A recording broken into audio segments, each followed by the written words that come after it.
232 miles of road, carrying over 40 million vehicles a year. The M6 is the longest and one of the busiest motorways in Britain. 24/7, 365, the M6 is solid every day of the year.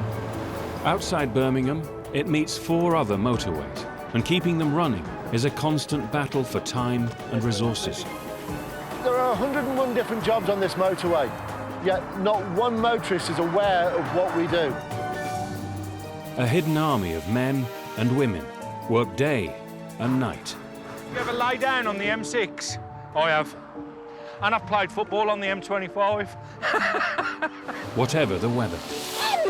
On the M5, you'll find your money. On the M50, you'll find the porn. Every day they set out to control the chaos. Right there! Jeez. And to help us when things go wrong. 2-1, can I have an ambo, please? Trying at all costs to keep Britain on the move. Oh, God. Please. Ah! I think my tyre's blown. You should call it the Mad 6 instead of the M6.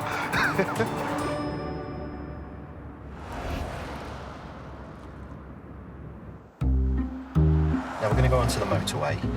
Now you've had some experience with the dual carriageway sort of thing, but today we're going to look at going into bigger motorways, more lanes. This, you will find, will be a little bit different, a little bit more intense, all right? What should we talk about now? I don't know.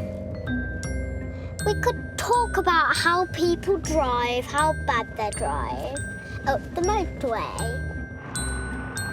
Oh, which way? Am I coming off or am I staying on, aren't I? That must be a junction then. Yeah. I can see better out of this mirror. Do we need a signal, do you think? Do you reckon? I think so. No, which signal we're going out, aren't we? That's a confusing one. We're nearly there, actually. Oh! Oh, what's hit my windscreen? What was that? Oh, that's just made me jump. It made me jump.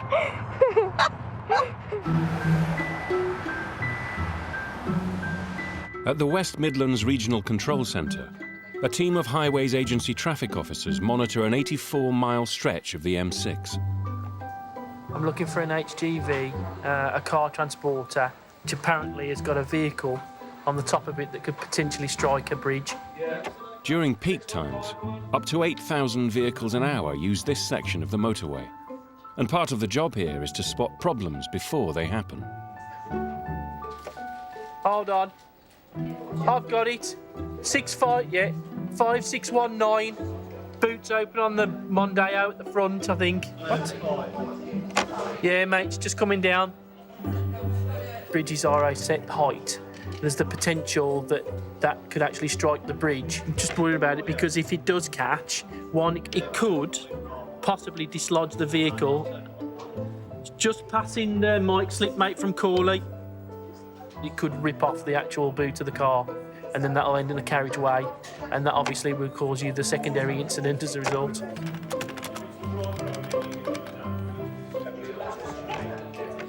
Come on. Yes, it is lane 1, mate. Hold on. Right, just keep going, keep going. Yeah, mate. I'm just watching it on 2, see if it comes off at 2. Yeah, indeed, he's off at 2, off at 2. He's actually pulled over, mate. Someone's brought something to his attention. He has stopped, mate. Many years ago when I was here at the same location, brand new Range Rover, I think it was a Range Rover Sport, fell right off the back of an actual HGV car transporter and careered across the carriageway and luckily didn't hurt anyone. Yeah, went onto the hard shoulder. Every year in Britain, there are more than 250,000 road traffic collisions, known as RTCs. We see a lot of bad driving. Driver behaviour, I think, causes a lot of the problem. That's why we call them road traffic collisions rather than accident, because there's always someone to blame. It used to be the old RTA, now it's the RTC, because there's always someone at fault. If you crash a car, it could be weather-related, it could be driver error, it could be car error. There's always something or someone to blame. No such things as accidents. As well as attempting to prevent and respond to road traffic collisions, the Highways Agency constantly looks to improve sections of the motorway where RTCs happen more often. They're clearing the debris before they let the traffic go. We always get the blame for closing lanes, and it's not us that closes the lanes, it's the people who cause the accidents. Their current focus is on Catthorpe Junction at the start of the M6, a busy interchange linking the motorway to the M1 and A14 trunk road. It's our black spot area. We tend to find that, especially on the approach towards the M1, that's where we have quite a few incidents purely because of the layout of the road. At its centre is an unusual and outdated road layout called the dumbbells or teardrops that's about to be redesigned. 2 roundabouts, and this is the link that gets you from the M6 to the A14, is this stretch of road here. The dumbbells here, there's 2. There's an eastern one and a western one. This is the western one. They're actually going to get rid of that altogether. So there'll be 2 through roads, which will then prevent all of the congestion of all of the heavy goods vehicles trying to get under this bridge and around both of the teardrops. The cost of redesigning the junction is just over £190 million. A private contractor will be overseeing and carrying out the works. If we're not ducting it, could they put a pole on this side and string it across, and then we can go down once we get into the highway boundary? In charge of the project is construction manager Mark Sutton. The junction needs improving. You've got vast amounts of queuing traffic. Obviously, there's an increased risk of accidents, and unfortunately, the Catthorpe interchange is known for its severe accidents that have occurred over the last decade. The design to replace the old dumbbell system will take 2 years to complete and involve building 6 new bridges, 4 new slip roads and a local link road on 78 acres of newly acquired farmland. I've just got a call from our general foreman out on site, and he's released the bulls into the field. He's scattered feed all around, very close to our works boundary. I don't know how to deal with it. I must have been sick the day we did this at uni, because all I want to do is put a fence up. I started working with Skanska just over 10 years ago. I love the engineering, and I love these big, massive infrastructure jobs and the challenge they pose. Everyone else can sit in an office and maybe they get a report produced at the end of the day. We can actually go out on the ground and you get to see the bridges, the roads, the highways, and they're there for the lifetime. Whenever a civil engineer drives down and he's got company in the car, they're always bragging about what they've built and showing off the structures that they've done. But for the local community around Catthorpe, the construction of a safer and less congested junction is a mixed blessing. Is that the slip road there as well? The slip road will come, start from the far end. Michael and Susan Grindle have owned their farm next to the junction for the last 40 years. All these trees are going to come down. They've got to come down. So what's going to happen is they're going to get more noise and more light.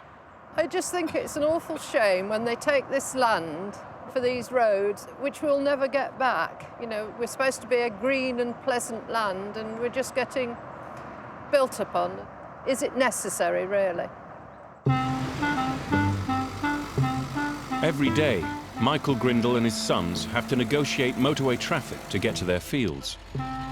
Now they'll have to contend with months of roadworks as the junction's redesigned. It's a very strange junction. You've got motorway traffic and local traffic intermingling, which is never a good thing, really. We're both sides of the junction, really, and we've even got a field right in the middle of the junction, which we call the triangle field, because it's a triangle for obvious reasons. You know, we've always had to use that junction. We've lived with that junction. I mean, it's going to be a headache because we won't be able to get to it that way. So we don't know yet. We've in talks with the Highways Agency and Skanska about what they can provide for us so that we can get to that land. It's going to make it, to be polite, a pain.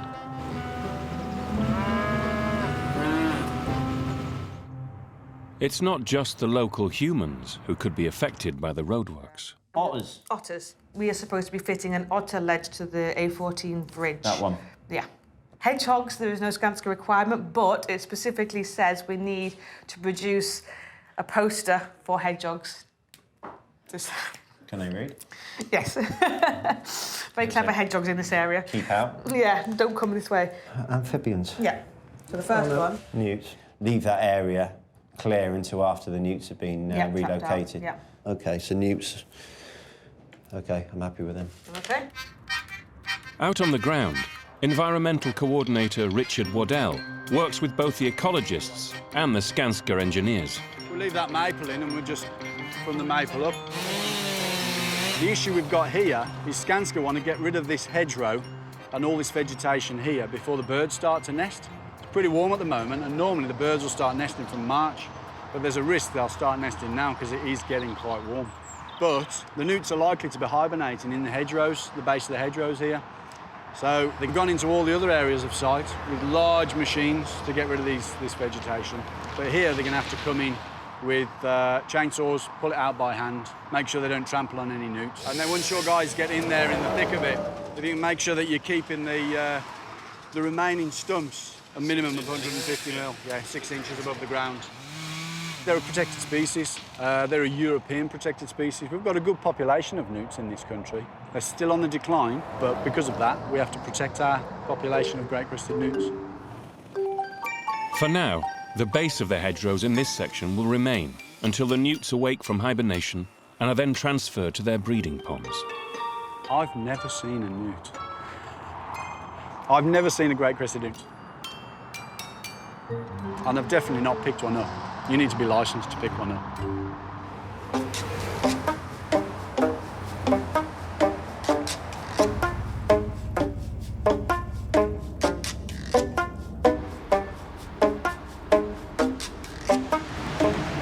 The number of lorries seems to me to have grown so much. It drives me crazy. Just be careful of your position. You seem to getting a little bit scared of these lorries or something, are you? A little bit. There's enough room for you all.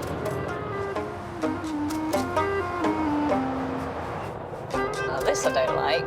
It feels sandwiched and there's 3, one after the other. So you've got nowhere to go. And this is why I don't like motorway driving. The majority of people on a motorway will say, if everybody drives sensibly and correctly, then we'd all get on fine. Out on the road, the Central Motorway Police Group target drivers falling foul of the law as part of their mission to make the motorways safer. Got a seatbelt on? Good lad. Today, Sergeant Rob Lever and PC Dave Gaunt are patrolling a section of the M6 in an unmarked lorry. Yeah, it's a red seatbelt hung down by the side. He refuses to look at me. Height for us is a really big advantage because obviously from a car perspective looking up to a lorry, it's very difficult to be able to get a clear view. This gives you the advantage that you can really look down into the cars as well and catch some of those people out. But I've got a transit van to my near side now that's on the phone. Looks like he's got a whitish sort of Samsung up to his right here. Switched the phone across to his other ear and he's just put it down. We've got a vehicle that we're following at the moment, which Dave has detected that the driver's not wearing his seatbelt. So one of our patrols is just waiting on the hard shoulder here. He's going to pull this vehicle over and deal with him for the seatbelt offence. Right, he still hasn't got it on now. My colleagues who are stopping the vehicles that we're seeing, they're referring people for education courses. And when these drivers go on the courses, they will see what we see. It really does work. It really does prevent people from continuing to drive using their phones or not wear the seatbelt. So it's a valuable lesson and one best learnt in a classroom and not for real. Hello, put your seatbelt on. Put your seatbelt on.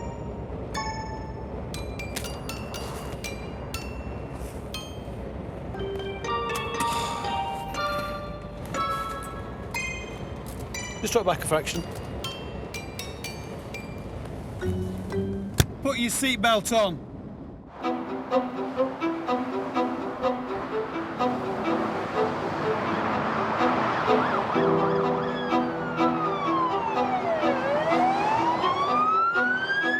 25 miles away at Junction 6, Inspector Mark Watkins is heading to a road traffic collision. It's unknown what you're going to be dealing with within the next sort of half an hour or so. Things change very, very quickly, almost like the weather. What we know is that traffic on the northbound carriageway slowed down. The lorry at the front, that's been hit by the blue lorry, which has hit the taxi, and the other lorry at the back has then got into the back of the blue lorry. Amazingly, the driver of the blue lorry, his cab has actually come off as part of the collision and has landed in the carriageway. You can see it's fairly obvious. The white bit should be on the bit with the engine. You would expect there to be really quite serious injuries as a result of this, and amazingly, everybody has walked away from this. But it's brought the M6 motorway to a complete and utter closure. It's been carnage. It's the only way to describe it is carnage. Yeah. It's got traffic queuing in all directions, and we've got 6 lanes of queuing traffic on the A38M. All the traffic that was travelling northbound on the M6 automatically gets diverted towards Birmingham city centre. So we're pushing more traffic in, there's more traffic trying to come out. It just grinds to a halt eventually. Lane 3, please. Look that way. Because they've been stuck for so long, they obviously want to know what's been causing it. But what you're starting to see is they're going slowly, starting to speed up, but trying to look at what's happening behind them at the same time. And worryingly, they're starting to veer towards me a little bit. Slow down! Slow down! It doesn't sound very nice, does it, rubbernecking, but it's exactly what it is. People are stretching their neck, looking over the shoulders, trying to see what's going on. See people driving their cars on the other side of the carriageway, filming with their mobile phones as they're driving past. As long as I'm getting me quick upload to Twitter or Facebook, I mean, they're happy, and that's all they can think about. Looking at somebody else's misery. Taking pictures on your phone is still using your mobile phone, mate. £100 fine and 3 points. Get on your way. Hello, Neil.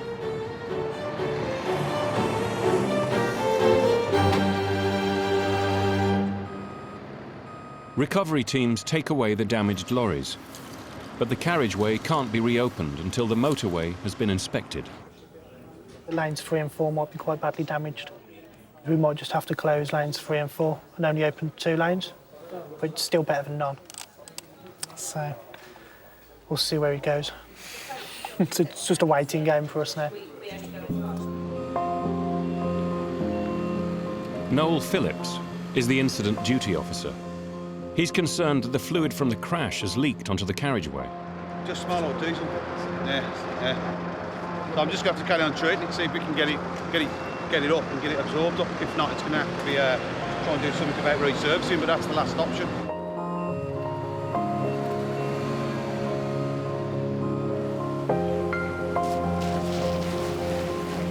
Diesel's really causes a big problem.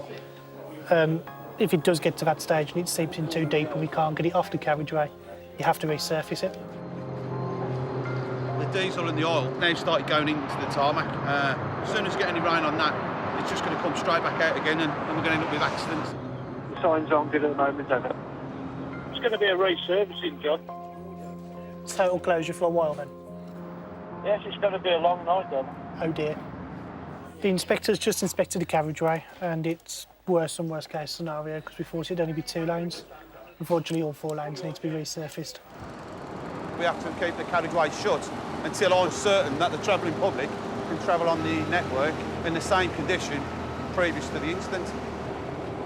If I neglected to do my job, then the next incident that happened or accident that happened would be due to my neglect, and that's not what we're here for.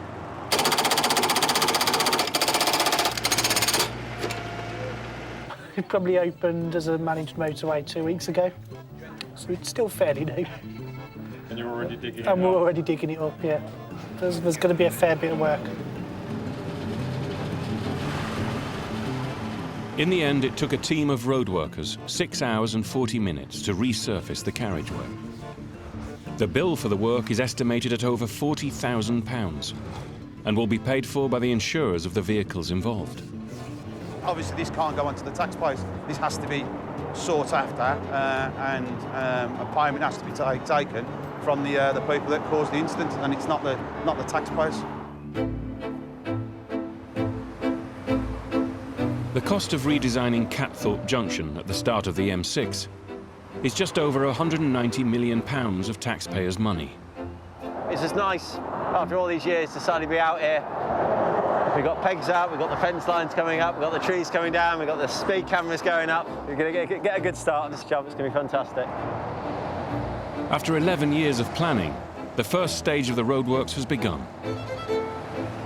Like vampires, aren't we? Night walkers. As the motorways can't be closed during the redesign work, the first step is to give the construction workers safe areas in which to operate. Oh, Jesus. We will have narrower lanes than usual will be in place, so you need to drop the speed down so people are driving safely through. The barriers are there designed to be impacted at a certain speed, and we have that all designed to ensure that the people that are going to be working here on the verges, putting the new duct runs in, putting the new bridges in, are kept safe. It's going to cause havoc, like taking 3 lanes down to 2 lanes for the M1 and the M6, but, you know, it's got to be done. That's the thing that the public can't seem to get their head around. They want the roads repairing, they want them maintained, but they don't want anybody to come out and do it. So what you're supposed to do? That's why everything's done at night, because it's, you know, it's a lot quieter. Damien West and his team will be marking out the new temporary lanes. This is a lining machine, plastic lining machine. Does all variant types: white, black, spray, extrusion, rib line. Just keep pull forward, Shag, so we can set up. To paint the new white lines over miles of motorway, a high-powered dryer prepares the road before paint is sprayed on to the carriageway. They're pretty ferocious, like they're about 135 decibel.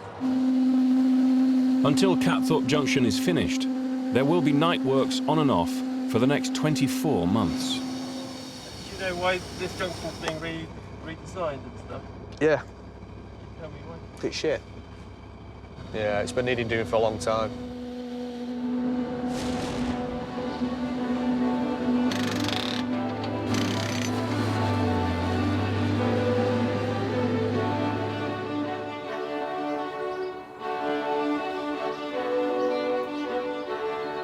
Just a mile from the roadworks is the rural village of Swinford. Today, construction manager Mark Sutton and his team are holding a public exhibition here to unveil their new plans for Catthorpe Junction.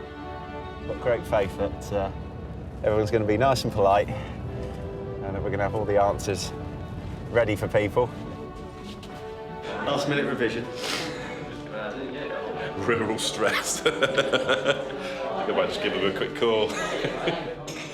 Ivan Marriott works for the Highways Agency and will be helping construction manager Mark answer queries from the locals. So that junction is going to change completely. What we're building there is the mirror image of the existing off-slip. See, I lived at Catthorpe till I got married. So I've seen a lot of changes, and that was 42 years ago. 43. 43, all right. Every time we come through, there's bumpers and wheel trims, and you know, somebody smacks somebody. You know. It should never have been done as it was, but obviously people didn't foresee the amount of traffic. This is good. This is all for the best. It's all for good. Yeah. I mean, one I've taught myself is not to open the mouth unless you know what you're going to respond to.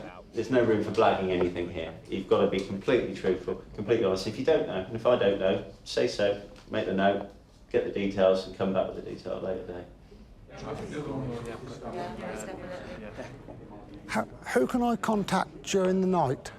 During the night? Yes. You can contact. Do you want my details? Who do you work for? I'm Skanska. No, I certainly don't. Not under any conditions. With night works already underway, the construction has become all too real for local farmer Mr. Turney. I haven't had any sleep for 3 nights. I've got 7 or 8 vehicles grinding, flashing lights and banging all night in front of the house. I object to being woken up. Yeah, I appreciate I mean, how are you supposed to work when you can't get a night's sleep?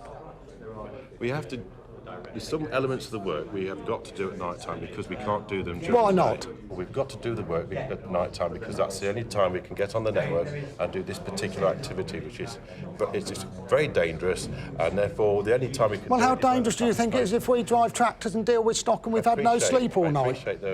That's safe, is it? You shouldn't be allowed to wake people at night. People are entitled to a night's sleep. I don't particularly want to disturb your sleep, Mr. Taylor, and that's not what we've been trying to do here. We'll look at to see whether there's anything else we can do, and I'll come back to you on that one. Very good. Okay. No, well, look, thank you very much. Thank you. It is like being a little bit on sort of question time, I suppose, isn't it? You don't know what people are going to throw at you. But I do understand that in circumstances, if somebody's either been kept awake at night or whatever, then they're going to be agitated for reasons, and I know I've got to deal with that as part of the role that we do here. So it's not over yet. One regular user of Catthorpe Junction is trucker Paul Reed. He will also be attending the exhibition. And it's notorious. I mean, I don't think there's anybody in the country that doesn't know about the junction. I don't believe that what's being put forward is sufficient enough to improve the whole junction itself. He's dedicated hours of his spare time designing his own vision of the junction. I was watching the film The Great Escape and many years ago, and I thought that's where the idea came from. The idea was that, so, well, if we can build tunnels as good as what we can, why can't we do the same here? I've always believed that the British are best for engineering anything. It consists of 2 underpasses. It has additional levelling roads which come from the M1 northbound, from the M6, and it also has from the A14 going up to M1 southbound in the far corner.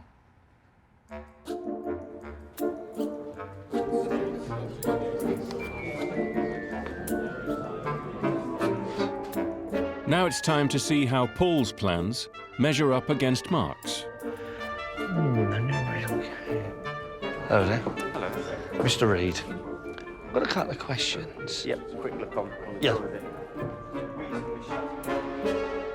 There's a hell of a lot of lorries that use this junction. This is the bugbear because lorries aren't fast, they're slow. They need plenty of room to merge together. When you've got cars dittering around in here, out there, it's like a pinball game. And unfortunately, that's why accidents happen. With the construction of the contraflow and the sort of taper that will form, I think that will actually physically prevent people from doing that. I've looked at this, and I've looked obviously at mine, and as far as I'm concerned, you know, the concept is exactly the same. It's just that mine's tunnels and yours is a dual carriageway which goes under the M1. But as it stands, looking at this, yes, it'll work. I hope so. That's the main thing, is get rid of that congestion on that M6 and open it up again. That's the main driver. The M6 is a major transport route, with lorries carrying up to 182 million tonnes of goods to the northwest of the country every year. This will do for me. Golf November Zulu. The trailer looks like it's worth doing. Keeping watch over them at a strategic check site near Junction 14 is a team of inspectors from the Department for Transport. Keep moving. This tyre's about to blow at any time. It'll go bang. 385, 65, 22.5 super singles, these are known as. If this goes bang, chances are it could rip off the back tyre, all sorts of things. He won't be leaving here with this tyre on, that's for sure. He'll get a fixed penalty for it. Change. The inspectors here target lorries they suspect are faulty or unsafe and have the power to pull over any lorry driving on British roads. One of the supporting straps is broken. And the trouble is that the other strap and the supporting structure is that weak. That's just not going to last much longer. But if it fell out, it's bouncing down the road, and that's going to cause a massive obstruction and possibly cause fatalities. It's more than likely the trailer will be immobilised if it's not repaired by 5 o'clock. We get treated like scum by everybody, by other car drivers, by the police, but yet every single thing that's in every shop and everybody's house has been in the back of a lorry at some point in time. And there'd be no next day delivery or no fresh bread if it wasn't for us, so you know, they should be grateful that we pound the highways night and day. But lorry drivers have limitations on the amount of hours they can pound the highways. Can I just ask you to jump out so I can check your tacho? Tachographs record their every movement and will reveal whether a driver has gone over their maximum 9 hours regulated driving time.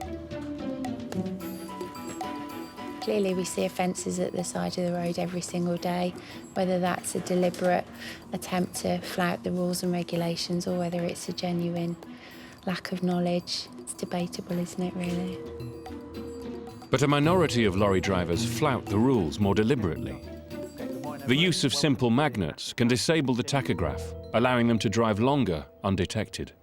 We've got the magnet that was actually found here, and it's a particularly strong magnet, and we've got some photos of the evidence here as well, so that is currently going through due process at the moment.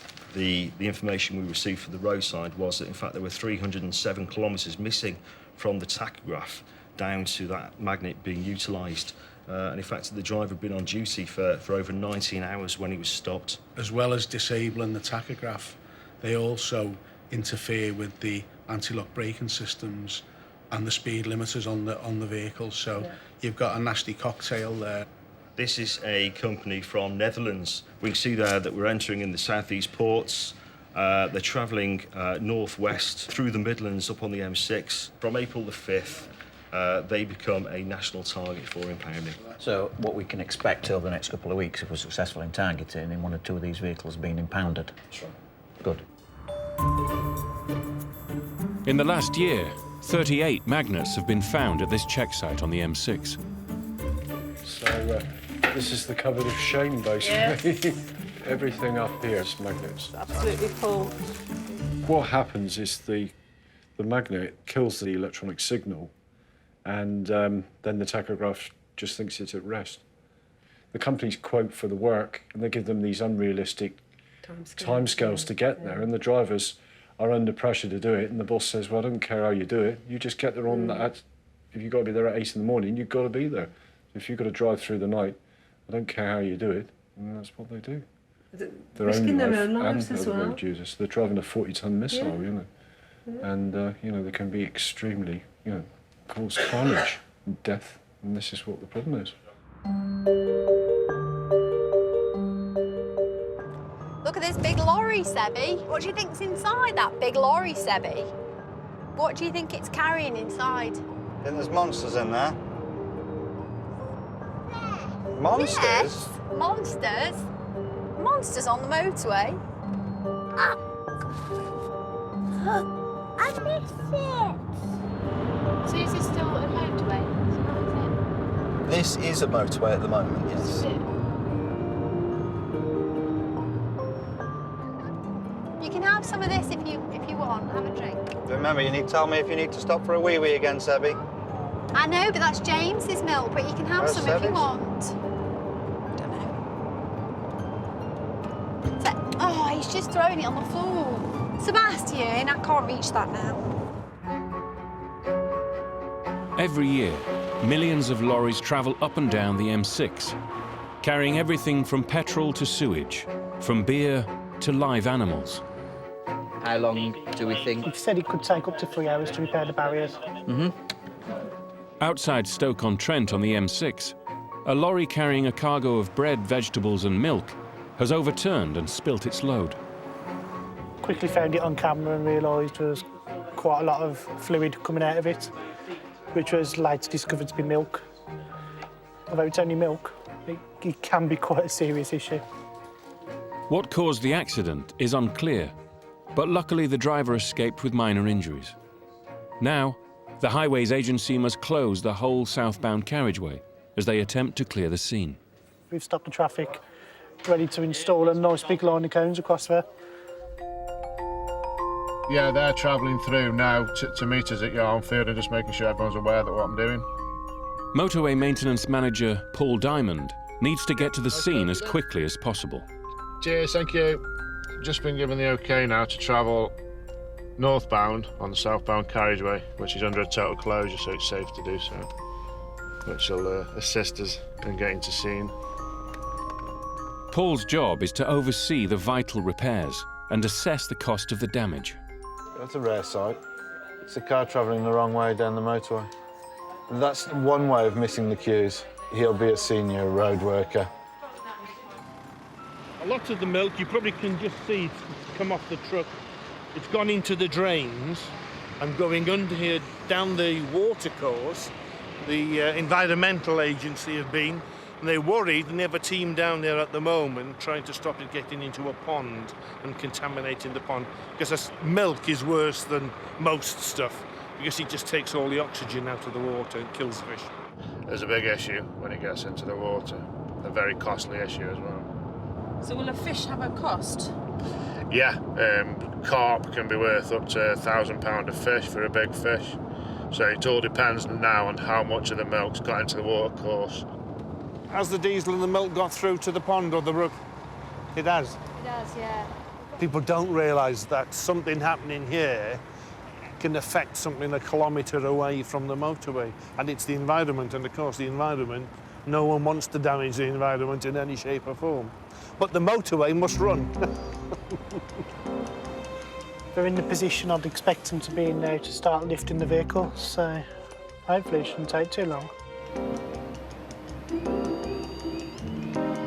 The last one I did down here was loaded with salmon. They'd done the same thing. And all we were doing is carting salmon for hours. 4 or 5 hours into the job of mauling salmon about, you smell a little bit, you know. Oh, the cab slipped. I've got to get something under the wheels to make it grip. Yeah, recovery having a bit of trouble at the moment, getting this vehicle up. It's slipping on the milk and diesel. At the moment, we're in the hands of a recovery firm. So as soon as they're out of the way, we'll start repairing the centre reserve. The lads can work here, so we're getting this one done now. As long as the recovery's here, we're sort of depressurised slightly. But as soon as they're gone, that's when the pressure's powered onto us to get out of the way. It's a very long junction, 14 to 15. Our priority is informing the public. If you don't have to go on this motorway, don't. But you can see how many people are involved on the scene at the moment. I mean, it's a huge recovery operation. It's that watch now, watch now. Here we go, here we go.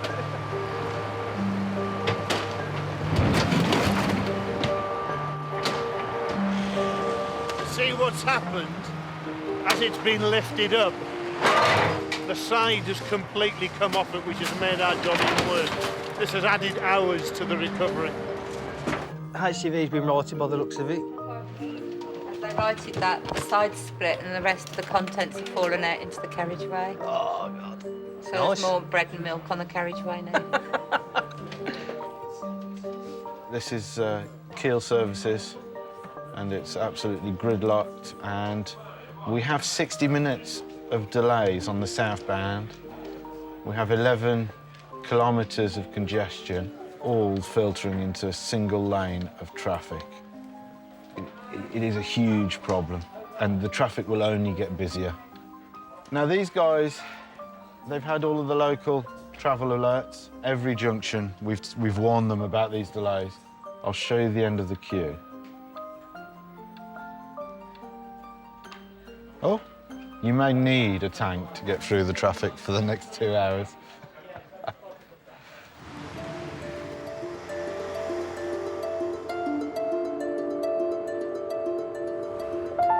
Along its 232 miles, the M6 carves through some of Britain's most beautiful rural landscapes. In the redesign to make Catthorpe Junction at the start of the M6 less congested and safer, 78 acres of farmland have been acquired.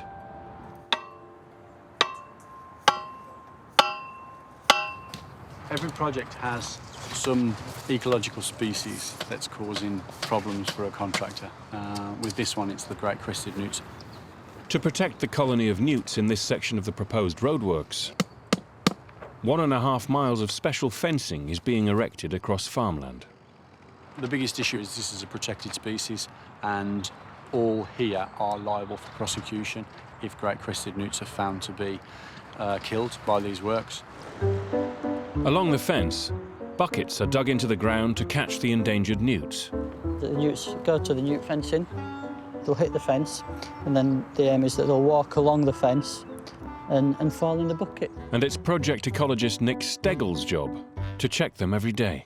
We've got some vegetation in here so that they can actually hide under from any predators that might be about at night. We've got what we call a mammal ladder, which is effectively a stick which we place in the trap so that if any small mammals fall in there, they can actually climb out and free themselves.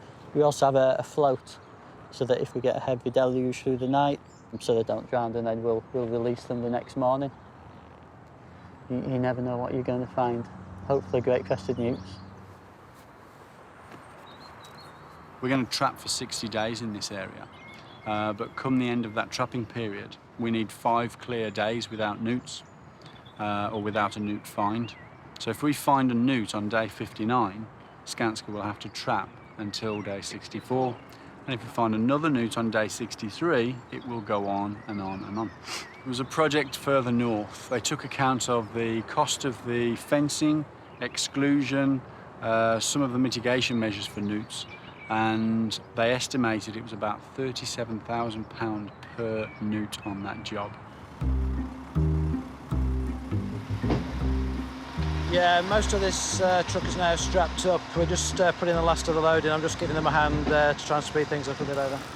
On the M6, the lorry carrying the cargo of milk, bread and vegetables has now been righted. Leeks, carrots, parsnips, turnips. I've seen it all now. I'm sure there's somebody who complaining there's no milk and vegetables at the store. But the clear-up has meant that the southbound carriageway has been closed for 4 hours, causing even bigger delays. I've already noted down a lot of vehicles that have actually already pulled over onto the hard shoulder. So you get cars overheating, you get HGVs pulling over for brakes because they know that they've been stuck for so long. This is the start of our region. All we can do is keep pushing to get this vehicle cleared as quickly as possible. Every little helps. Hey, Derek, you all right? Motorway maintenance manager Paul Diamond is responsible for clearing the scene and fixing the damaged barriers as soon as possible. Hello, we're going to need 2 to man that gate, and then 3 on the barrier. Oops. Starts off with the public. They get stuck in traffic, they ring the Highways Agency information lines, start complaining. That then gets relayed to the Highways Agency control room. They relate to our control room, and our control room relate to us. And then it's ETAs, ETAs, ETAs all the time. What time are you going to be done? Looking at what we've got, and if we get the blokes in quick enough, I think we should have it boxed off by 9 o'clock. That's if they go in the next half an hour, 3/4 an hour with this trailer. But the only bad news is the liquid that was in the trailer, the milk, etc., has got into the drains, and it's got into the golf course, and now it's got through into their lake. And they're trying to do as much as they can to lessen the damage that's caused. It hasn't come back yet, so I don't know if it's killing fish or anything as yet. Looking at it now, we're getting somewhere now. So as soon as recovery's out of the way, we'll start the clean up, and then we'll repair everything. Are you ready to go?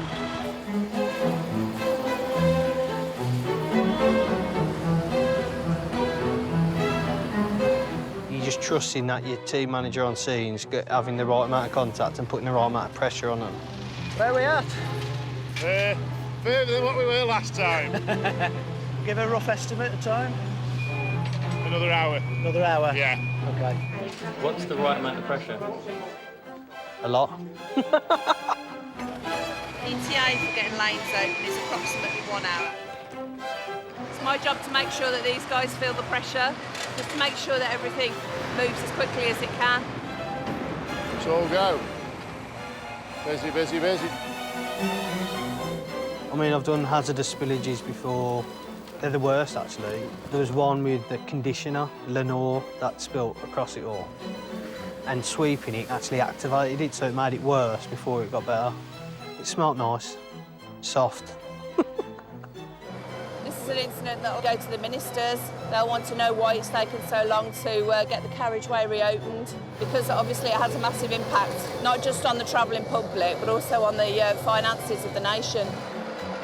We'll all just carry on getting wet, because we love it.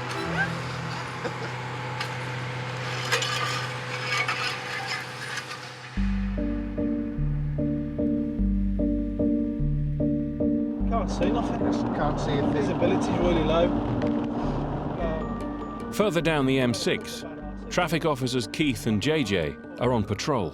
You could be the best driver in the world and you're adhering to the road, you're adhering to, but some other fool that ain't gonna take any notice and wipe you out. A van has broken down in the hard shoulder, but as it's rush hour, the smart motorway scheme is operating and the lane is open to traffic. Our crew's just arrived on scene. Recoveries arrived on scene at the same time as we've got there, so hopefully one or the other will move the vehicle out so we can get the traffic flowing again. It's only going to be about 7 or 8 minutes. We've put a few cones out and some signs out just to make sure that it's a safer working environment for him, basically. Are those cones really going to make a difference? Those little cones? I'm hoping it does. It really puts the heebie-jeebies on me, to be fair, because we are so reliant on drivers paying attention. If we have a lapse in concentration, they could kill us. You don't know, dude? Yeah, I'll get the cones in now, then. See? There you go. That car. Taking no notice. Absolutely ridiculous. Can't really legislate or put procedures in place for idiots. I'm sorry, but you can't. Why are we running? There may be another idiot using this lane. That's why I want to get out of here and go to the next stop alive. To call it the Mad 6 instead of the M6. In the last 5 years, 8 road workers have been killed and 135 injured whilst working on England's motorways. It's crazy. And many more have had near misses. I want to show you guys lane 1 closure for a tyre change on a HGV. I was getting my hat out the back of the car because it was raining, so I opened the door to get my hat out, and all of a sudden I heard people shout, "Watch out." I've looked up, this HGV is just coming straight towards the car. It's as if everything was happening in slow motion. And I thought I had more time to move out than I actually did, but everything, yeah, signals set. Yeah, look at that. Oh my God. 1, 2. Oh, that's close. Oh, that is. HGV going at that speed. Do you know what I mean? Don't show my wife that. I know. To be fair, to this day, I haven't told my wife about it either. Yeah. I haven't told her about it because she just, I don't know what she'd do. She probably said to me, "That's it, quick, get another job." 40-ton weapon. I put my uniform on, going to work, and I might not be coming back. We've already talked about it, me and my partner, and I've prepared everything for the potential of me not coming back. Everything's in one place, life insurance, funeral stuff, all the pensions, work stuff, all the documents, at least that if she ever needs it or if anything happens to me, she knows what to do. I want to be cremated, so don't want to be a burden on anybody. And be scattered on the M6.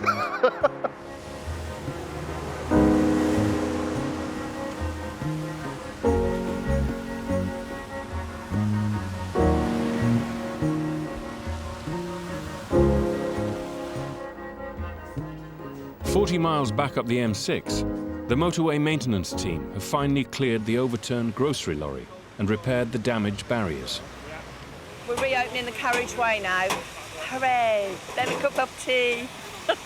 As soon as they see that first cone getting lifted up, everybody will stop and they'll wait for the next cone, and if there's a gap, you'll see them and they're gone every time. You chuck it to the middle, Chris. So I'd say by the time the 4th cone comes up, they'll be off. You ready? Here's your first cone.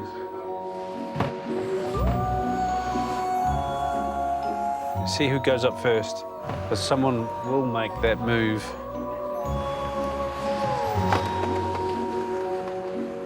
There you go. They're off. As soon as the fourth cone was off, they're off. That's it. It's open now, they're away. That's dangerous. They don't have any concern for these guys on the road. They're just people that put down cones, and they hate cones. HGVs coming that close to you, you know, it's not a safe place. You've got to watch out for each other. It's dark, it's wet, it's fast. Slightest wrong turn for someone in a vehicle could swerve. If you're not watching, your mate's watching, he's going to shout at you, you're going to jump one way or the other. Possibly save your life. Very nice sight, seeing the cones come off. There you go, all clear. They'll be relieved to get through and on their way.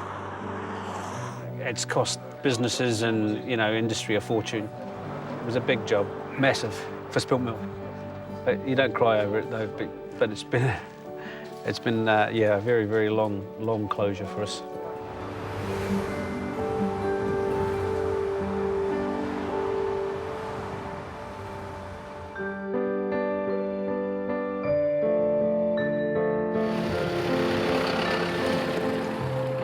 At Catthorpe Junction at the start of the M6, groundworks on the redesign to make the interchange safer and less congested are underway. But on a section improving one of the local roads, the newts and other wildlife are still causing concern. Trying to pollard these trees to allow the works to go ahead. But the issue we've got now is we've got some of the trees have got birds nesting in them and some haven't. And some of the trees that haven't got birds nesting in them have got birds in the tree next to it. So the ecologists are a little bit twitchy. There was a blackbird had nested down the road there, and that caused a bit of a constraint. But some magpies came past and ate the eggs, and the blackbird is now gone. And so that constraint has been removed, so it changes on a day-to-day basis.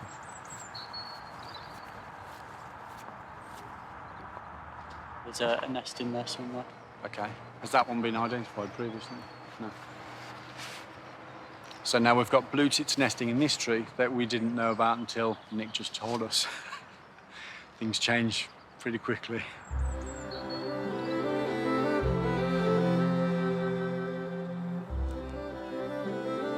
You have a little move of the grass, turn over the float, make sure there's nothing in there. But there's one creature everyone's desperate to see.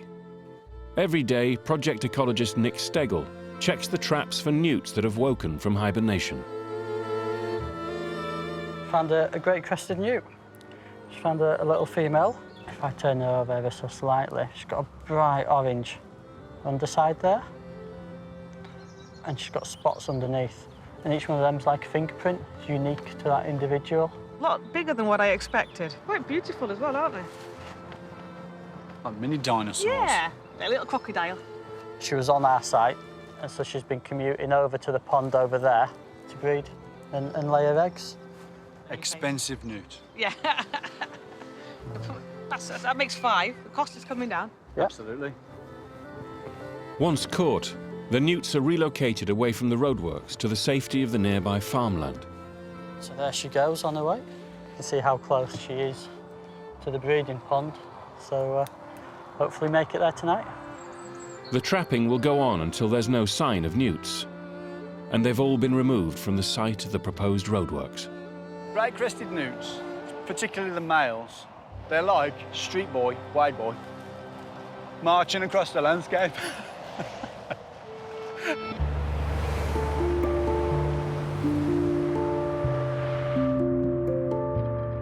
They spend tens of thousands of pounds a year to protect the newts. Strange, really. When I grew up, we used to go collecting newts as kids. We used to come back with buckets of them all the time. And all of a sudden, they're all protected. It's been quite a journey to get to where we are today, but it's not just we want to build a road, we go out and build a road. There's a huge amount of time, effort and work and passion to improve the safety of the network.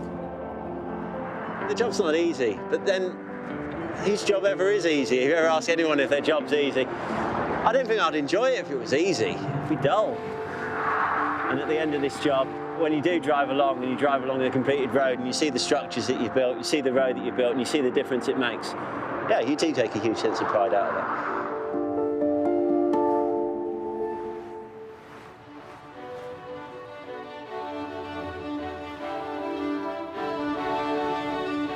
I guess it's just a strip of tarmac that we all share. That's one common goal we all have, that we're traveling in the same direction on the same piece of tarmac. It's all about, it's like choreographing. Well, you do dance, don't you? I do. You know all about choreography. I know, there's that Choreography. Like dancing with traffic. Oh, no, can't go down 50 quid. You've only got to take your eyes off the road for just one split second and the traffic's at a standstill and you're going straight into the back of somebody else, and it's easy done. Let's all kind of move along as a hippie commune and get to where we need to get to. We're all in a hurry. Everybody wants to get to where they want to be, but we all want to get there in one piece. I haven't been on this road for at least 10 years. Junction 17. This is the stretch of road where my husband lost his life. He just got onto the motorway. He was in the centre lane doing 60 miles an hour, and a long-distance lorry driver crashed into the back of a mobile crane on the northbound carriageway on the inside lane, which sent that crane across 3 lanes of traffic. It hit the central reservation, flew up into the air, went over the outside lane and crashed straight into the roof of my husband's car, and then carried on and crashed into another lorry on the inside lane of the southbound carriageway.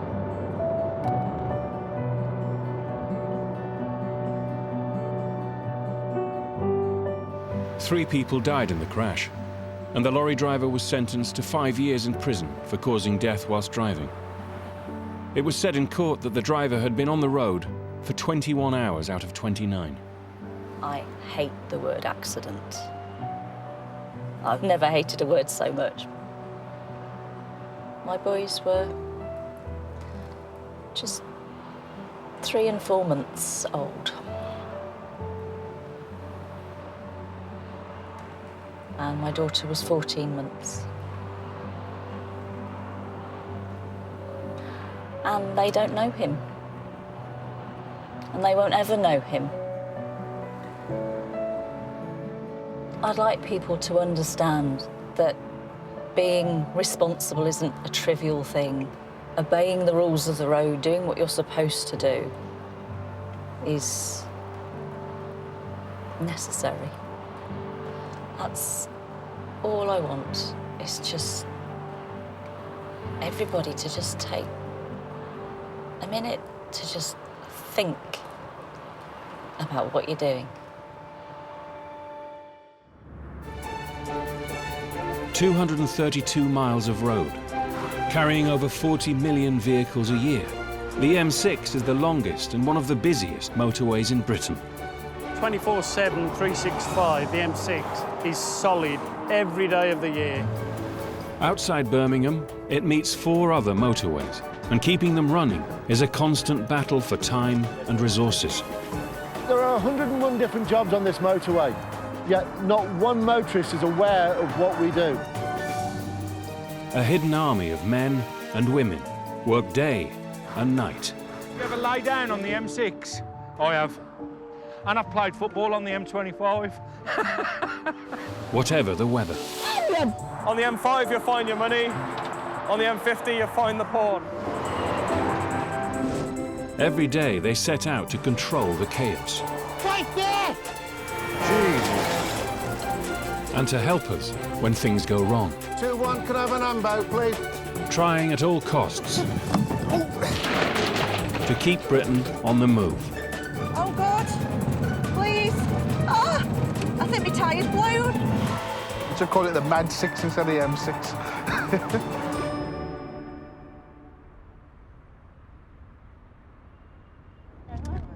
In 100 yards, at junction 15, turn left onto the M6. Turn left and enter the motorway.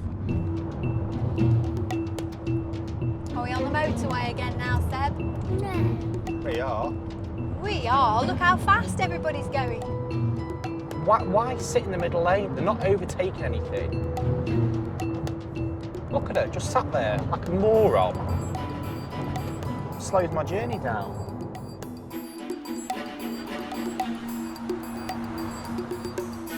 Got a Ford van, 22 Cobra, Golf 03.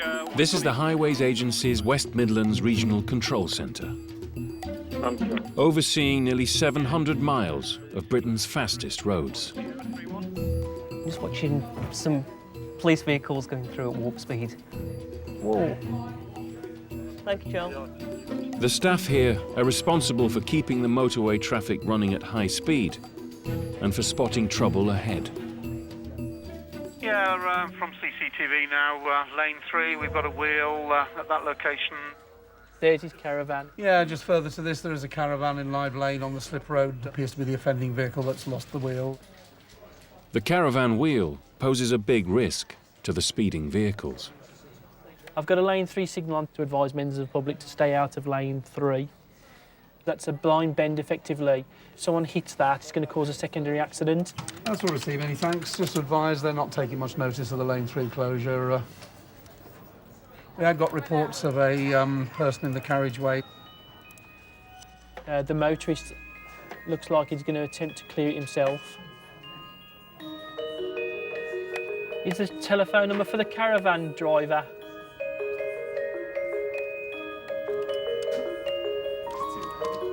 Yeah, he's gone into the carriageway. Yeah, he's going back. He's crossing the carriageway. Hotel Alpha Whiskey Mike 1-3. You've got mail in the carriageway collecting this wheel. He's retrieved it. Obviously, on safety grounds, I wouldn't recommend that people go to get their personal belongings from a live carriageway when traffic could be travelling to them at 70 miles an hour. I wouldn't do it. It only takes one motorist to do something daft. Only takes one person to be going a bit too quickly, and then you'll get the whole system, you know, in that area snarled up. On the northbound M5, between junctions 2 and the incident, there's over 3 kilometres of congestion. A prosperous society depends upon our roads. So there's a purpose to them, there's a reason behind the way they are designed and built, and ultimately it's about getting people from A to B as quickly as possible.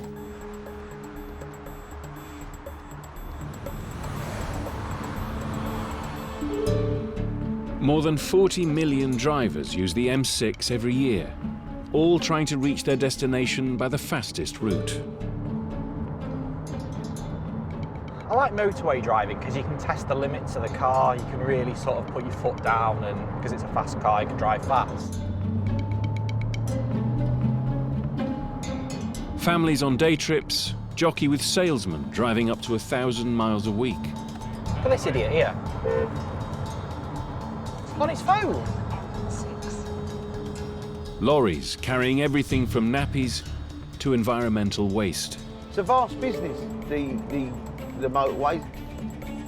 Everything on each lorry is money. We're not there on delivery on time, just brings the whole lot to a stop. It's estimated that the cost to the British economy of stopping this road is almost £200,000 an hour. If we all have moving traffic, we're all happy.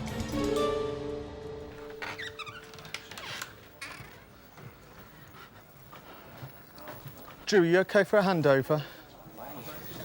Duty Operations Manager Steve Bird is responsible for overseeing a team of 49 operators working around the clock. The only thing that's going to impact this afternoon, which you make sure that the late shift are aware of, is the Beyonce concert at the LG Arena. Yeah. Super. All right, Drew, thank you. The Highways Agency staff have 450 CCTV cameras, and are constantly on the lookout for anything that could bring the motorway to a stop. You can very quickly get an idea of what's going on by the activity in the room, the transmissions over the radio. So you can tell when you walk in the room what's going on generally. Hotel for Mr. Lima, 1-2. That's all noted, thank you. Everything's routine. Noise levels, activity levels, everything's telling me that we're in a good place at the moment. Oh, that doesn't look good. I can see it, mate. I can set it, but the signals are red boxed. It's a broken down HGV that just hasn't managed to get onto the hard shoulder. He's got his backside sticking out. It's M6 Junction 3. By the sounds of it, it's possibly just a mechanical breakdown of the HGV. OK. I mean, it's unconfirmed yet, but I don't know until they arrive again what the update is.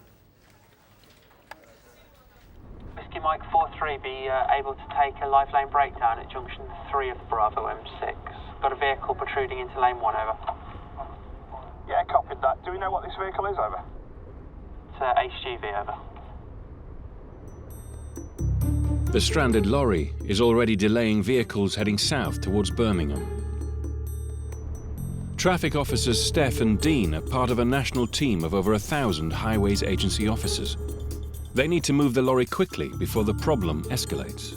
Out of his 8 wheels, 7 of them are on the hard shoulder, but there's still probably 5 tons of metal sat in lane 1, so not something you want to be running into, to be honest. Yeah, it's priority to get it moved.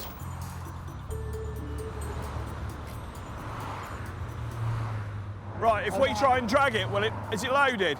It's fully loaded. I don't think you'll shift it with that. The lorry's brakes have locked on. While they wait for a recovery service, Steph and Dean have no choice but to close the lane.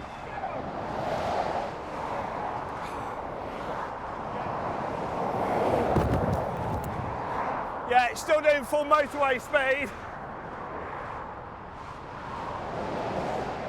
Hotel Alpha Whiskey Mike 4-3, lane 1's in place, over. All that stands between the speeding traffic and the stationary truck are 12 50-centimetre high traffic cones. I was going to say, pigging stinks, doesn't it? That's full of sewage. Is it human sewage? What? Really? It's human sewage. It's awful.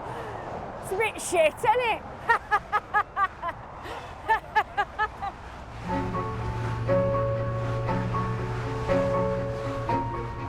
Dean calls the lorry operator to let them know that unless their breakdown service arrives quickly, the highways agency will have to recover the vehicle Don't swear at me.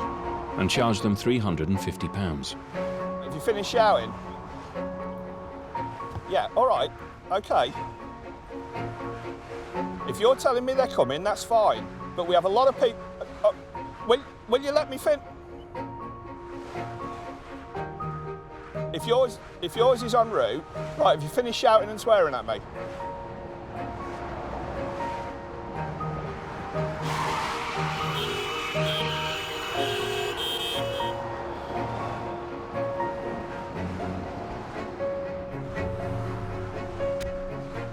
Excellent. Not paying the blindest bit of attention. I'll tell you what, mate. We've coned it all out. We've shut lane 1, but we've just nearly had it struck. Good over. No.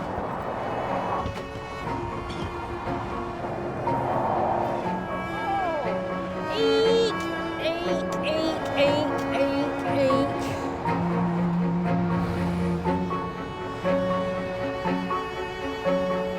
It looked as though, is that his recovery? Yeah, recovery's just arrived now, so took about 50 minutes in total for his recovery, so we aim to sort of do it within 45 minutes to an hour for a vehicle of that size. How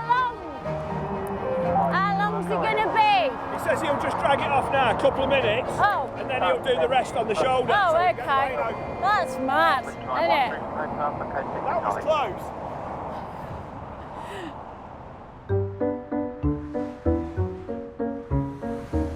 On Britain's motorways, nearly half of all cars are exceeding the 70 miles per hour speed limit. Never had a speeding ticket. Never go over 100. too fast. I get annoyed when I'm doing the speed limit and somebody comes right up the back of me wanting me to go faster. Wow, that goes fast. We are going fast, aren't we? No, we're not. We're not going fast. Millions of vehicles a year driving at high speed take their toll on the motorway infrastructure. Keeping the system running at this pace requires round-the-clock attention from an army of workmen. And there is one problem that takes more of their energy than any other. Lovely pothole. Across the thousands of square miles of tarmac, there are hundreds of potholes, waiting for Steve Taylor to detect them. Another good day for it, Jed. The travelling public don't really know what I do. All they see is a motorway maintenance vehicle. 2 blokes sat in it. I spend most of my working life in this vehicle. I start as soon as we enter the motorway, turn the survey button on. We then turn around. If I come across a pothole, I then literally push a pothole button.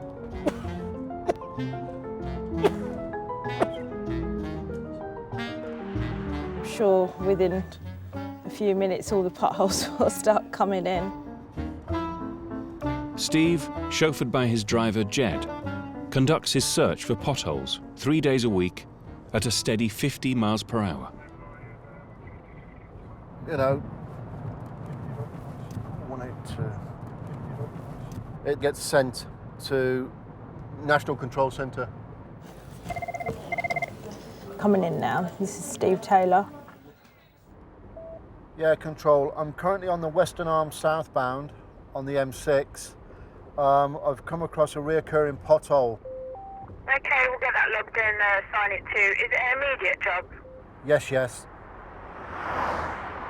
The last thing you want is a vehicle hitting a pothole or hitting any debris or anything like that. Because from one little pothole comes a major incident. It's a strong responsibility.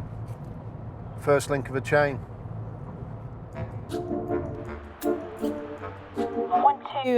Just confirming that you're up and ready and on the network, over. It will be about 5-10 minutes max, over. Yeah, that's all received. Come on then, let's get some work done. But potholes can't be tackled in high-speed traffic. Hi, Sophia. I would like a rolling roadblock for pothole M6, southbound. Okay. Yeah. Thank you.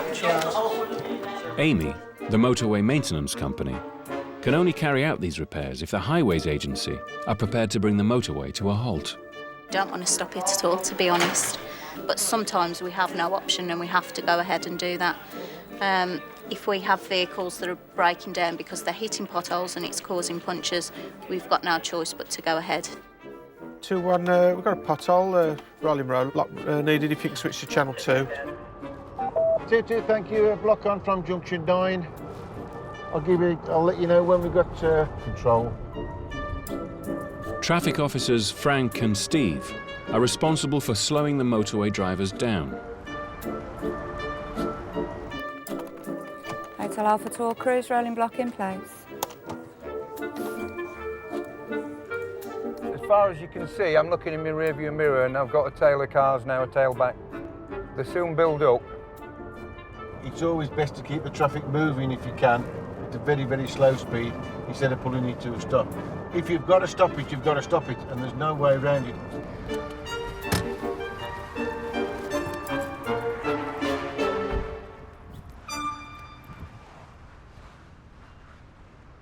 We won't keep you too long, so they're just filling a pothole in, okay?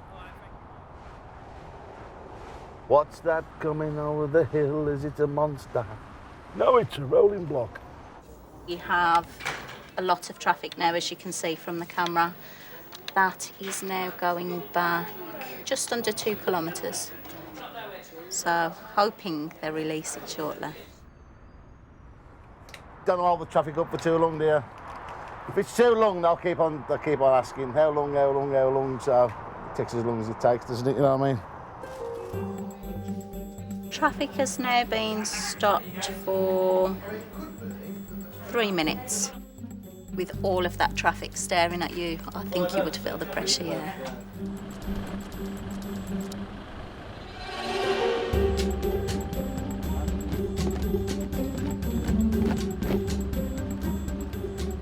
It's a go-fast world. There is no getting away from it. It's a go-fast world. And we are just stuck right in the middle of it. We try to please the general public by keeping the maintenance of the motorways down to a minimum. 5 minutes out of your day is not a lot. Yeah, we've completed this pothole now. You can let the block go. Many thanks. All received, thank you. Everybody's in a rush nowadays. There's that many irate drivers. It's ridiculous. Was it you who had the yoghurt over there as well? I've just done one, not me. And they just threw a full yoghurt pot out the car. It made blood when it hit me, man. I was just covered in yoghurt. All because we prepared something. That tastes nice. I think it was natural yoghurt. Really even strawberry, nothing, man.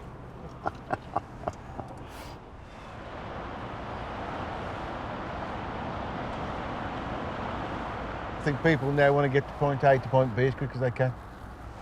And they're not bothered about who they upset or anything else. This is Frank's 23rd year on the motorway. He joined the Highways Agency after 15 years with the Motorway Police.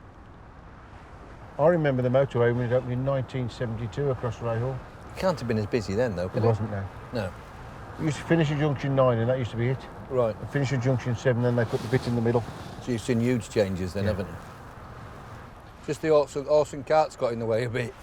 No, I'm not quite old age just yet. But he's got his bus pass. 7 months yet. Before I'm an old man.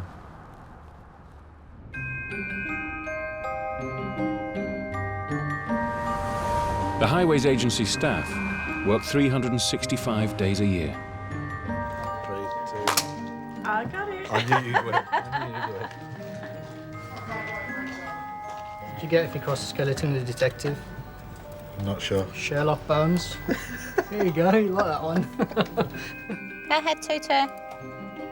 It's early on Boxing Day, which is often a troublesome day for the agency. In the past, thousands of shoppers heading for the Boxing Day sales have caused such big queues that Junction 9 on the M6 has had to be closed. If you go historically, you've always got a considerable amount of congestion at Junction 9. They're all heading, in particular, just to the 2 shops which are next to IKEA. Oh, look. They've started to park on the footpath already. Only 10 to 8. Yeah. Wow. See? Car parks are already full. And what curries are like. Jesus Christ, look at this. I don't understand the logic of opening at 5 o'clock in the morning. Yeah, it's an environment that I wouldn't like to be in, a ferocious environment when people are there for X, Y and Z. All right, and just checking to see if there is any congestion starting because it's 20 past 9 and at present, no, there's still none, still light traffic. Why is it not affecting the motorway at the moment? There's nothing happening on the air at all, is there? No, nothing at all. I mean, I thought my radio had gone dead or something. It's normally when you don't expect something that it all happens, so it's fairly quiet. We prohibit the Q word. At the minute anybody unleashes the Q word, it all breaks out. Doesn't look any busier than when we went away before. Dear me.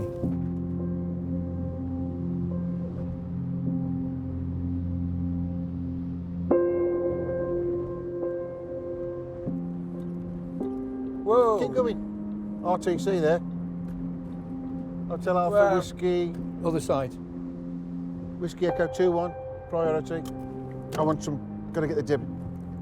We've got RTC on the M5 northbound, just prior to Junction 1. We've got debris all over the place. It's a crossover. Hang on. It's a crossover. Well, just give us some lights and... Yeah, we've got a crossover from the southbound onto the northbound. Yes, we've got you on camera. We'll get signals, let's have it. I've got it. 7055, I think. That is.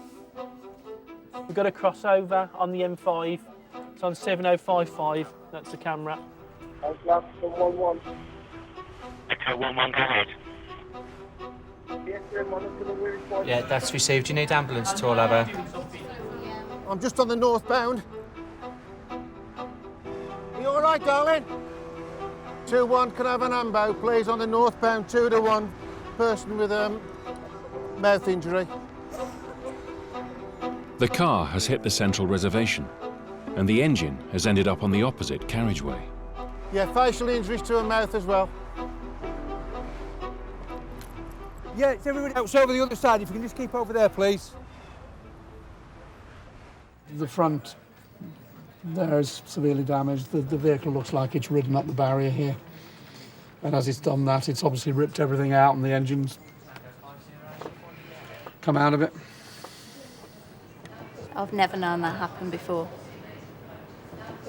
Very lucky. Frank's priority is to get the 4 blocked lanes clear and running as quickly as he can.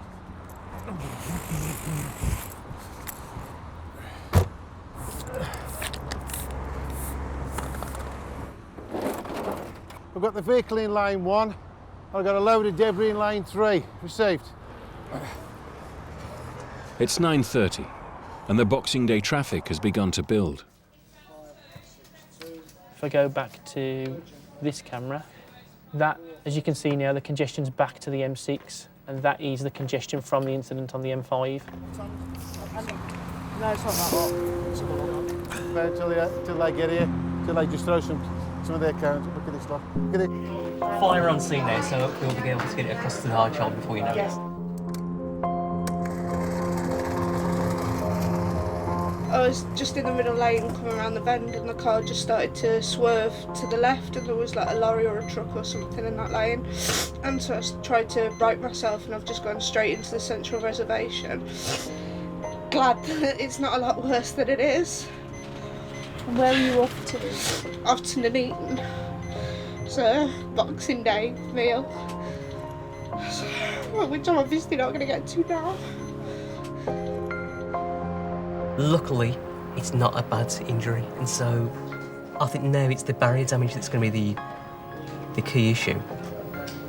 It's virtually flat, so it may need to be replaced sooner rather than later, which could take 3 or 4 hours, it's an estimate. For safety, the motorway maintenance team decide the barrier must be repaired immediately. There is nothing else the Highways Agency can do but wait 4 hours while it's fixed. It's one of those things that we face every day when we come in, you know. You think one thing's going to happen and the opposite does. Because we've got 2 lanes closed of what would normally be a 3-lane carriageway, we've lost 66% of the capacity there. So that's having a huge impact for thousands of road users. They have to wait till everybody else gets through. There's nothing we can do. Our priority is this. You've got to have a smile because life's too short. There's enough miserable people without us being miserable, isn't there?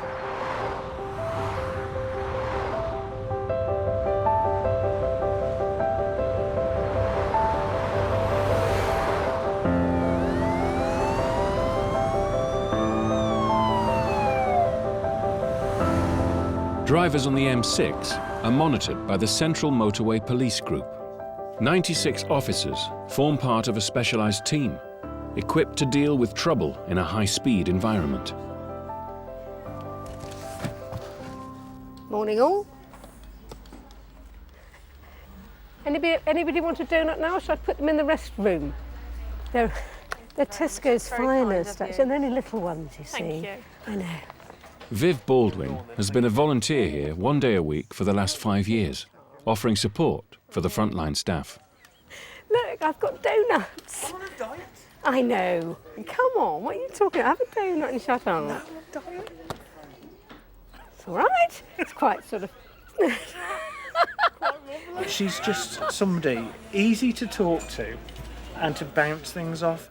I'll put these donuts away then. She's fun to talk to. Yeah. She's fun to talk to. And she brings donuts. And she brings food. Which is also a bonus. Holy donuts. Oh, see that? Holy donuts. I like your She'll style. like that. You'll kill me when you fail your fitness test. It's not my responsibility to look after their bodies. It's their souls I'm after. Oh, there's Martin. Let's go and see him. Right. That's it. That's okay.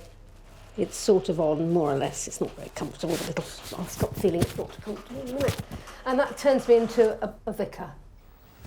Today's duties, first of all, Oscar Tango 2-1 is going to be Tony and Cash, please. Oscar Tango 4-1, Viv, if that's okay. That's fine. As you're going to be comms lady tonight. But Just remind everybody about their responsibilities regarding driving, please. Making sure that we all go home at the end of the night and members of the public do as well. To our families. Excellent. Viv, anything from yourself at all? Do you want a prayer? Everybody happy with a prayer? Yeah? Okay, let's say a prayer then.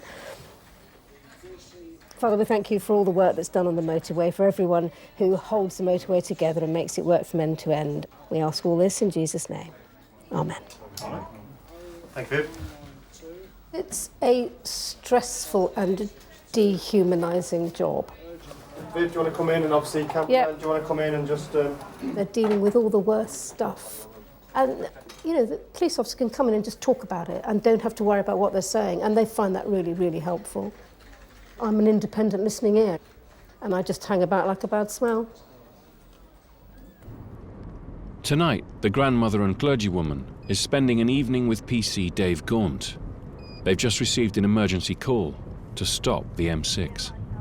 Okay, we're on the way to a girl that's on the bridge. She's on the right side of the railings at the minute, and just been tasked with going to shut the motorway northbound, just in case she does go up onto the bridge, onto the wrong side and try and jump.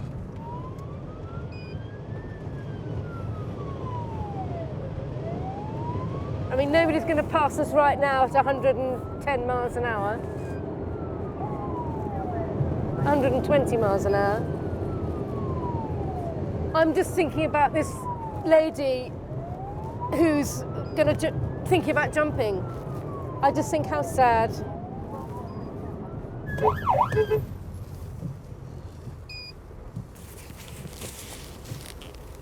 Closure's on northbound. There's somebody coming up lane 3 and on the slipway, so that will stop.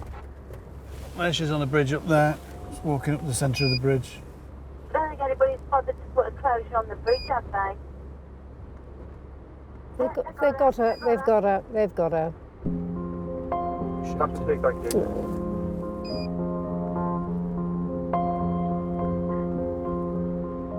4-4, do you know if we can release the traffic yet?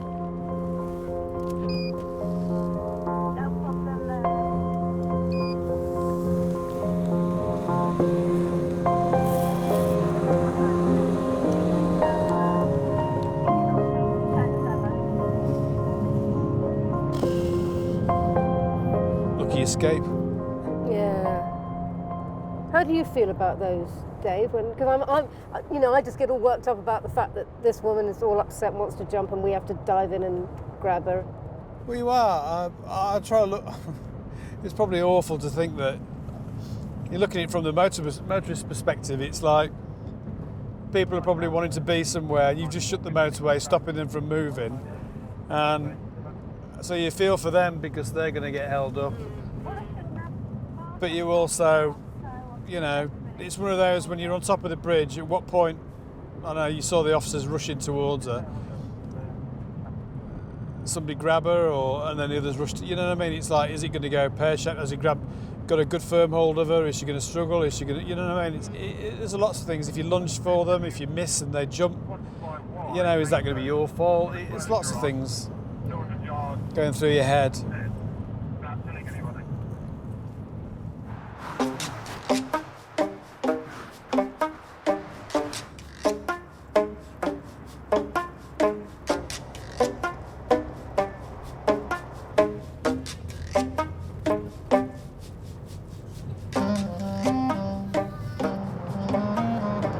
what's going on here. Whoa, whoa, whoa, whoa, whoa, whoa. The motorway's a great road, but it can be an absolute nightmare because if there is a hold-up, you can't go nowhere else. Once you're stuck, you're stuck. You can understand why people get angry and road rage and that frustration. That's time in my life I'll never get back.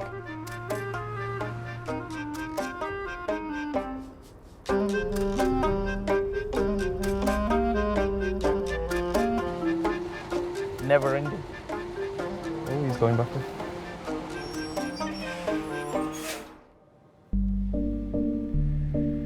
Congestion, caused by motorway closures, costs the UK an estimated £1 billion a year, so small repairs need to be done quickly with minimum disruption. On a filter road just off the M6, a recurring pothole needs urgent attention. You get a motorcycle that hits that, then we could end up on another motorway if he hits there. It's going to cut out the square patch, go right down to the core and do it properly. To repair the large pothole, the Highways Agency will have to close one of the lanes. He said 30 to 45, but I'm saying 30 to an hour. When you've got two lanes and you've got to take a lane out on a busy section, you get the traffic backing up and then we create more problems then. At the moment, it's not having much problem. It's going to be in the next few hours when it starts building up.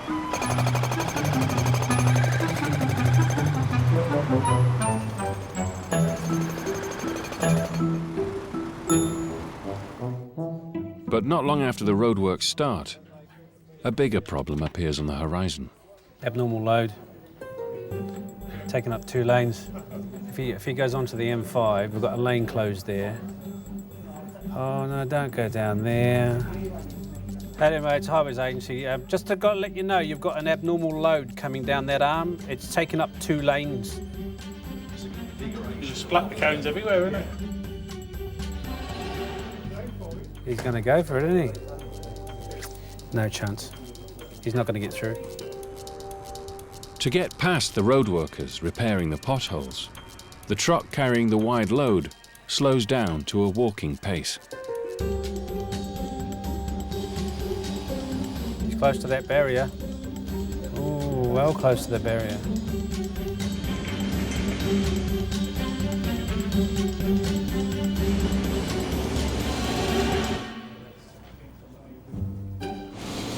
That guy could have got there and had to have stopped. So then you've got that traffic behind it, which has stopped as well. Now what is caused is quite a fair tailback. Now that'll go back onto the M6. You know, anything after 3 o'clock, you're going to get phenomenal traffic. You've got school runs coming out, you know, and this is going to go way back to Junction 9 now, just because of the abnormal load. The M6 and other motorways around the West Midlands cut through a conurbation of cities and towns. During peak hours, local traffic and commuters flow onto the network, rushing to and from work.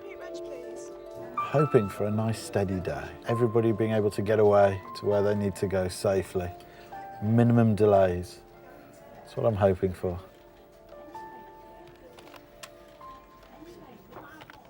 Tony, camera 5989.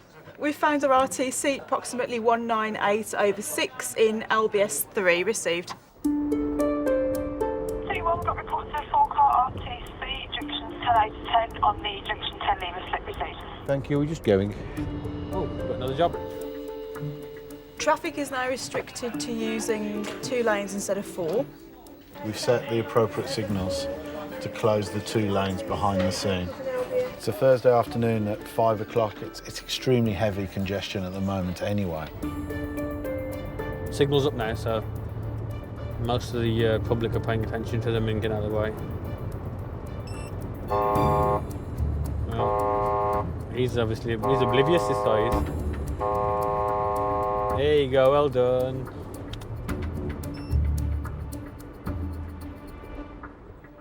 The congestion builds up incredibly quickly. It's estimated a mile a minute, but I would say on the M6 there it's probably faster than that.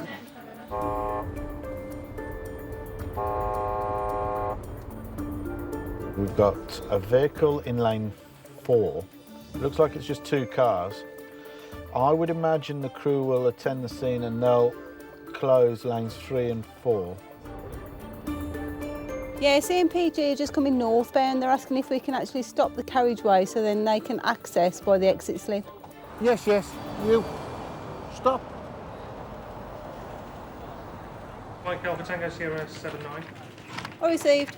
All stopped. Frank has now brought the entire southbound M6 to a standstill. The decision to close the motorway, it's a huge decision because we know that it's going to affect thousands and thousands of people.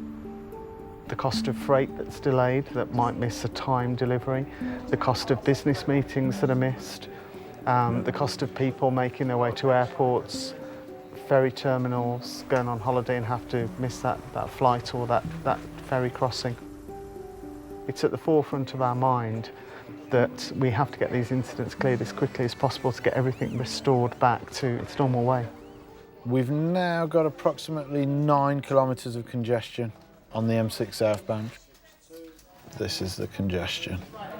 Quite considerable, really. As far as we can see, continuous traffic. We've now got another incident on the M5. They're like London buses, they never come in, they always come in 2 and 3s. We've got 5 accidents and 2 vehicles broken down, 1 in lane 3. We've actually got more congestion northbound from people looking over.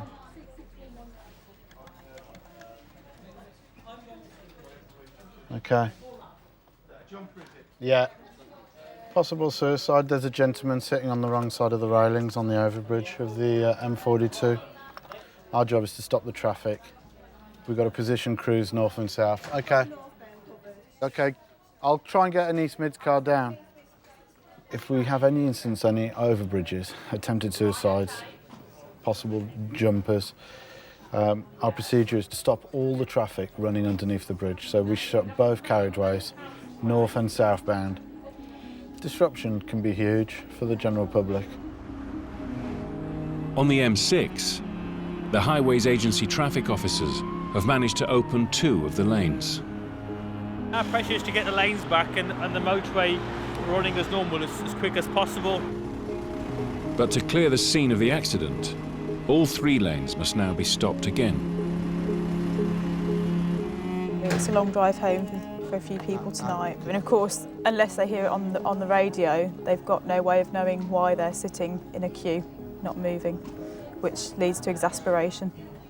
Can you remain there, sir, for 2 seconds, please? Yes, no problem. While I throw all the cones across, they're pulling the vehicle across onto the arch shoulder. Wait there! Wait the front!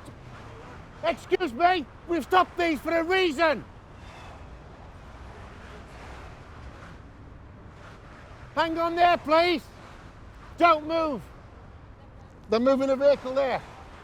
Hang on! That's why everybody stopped!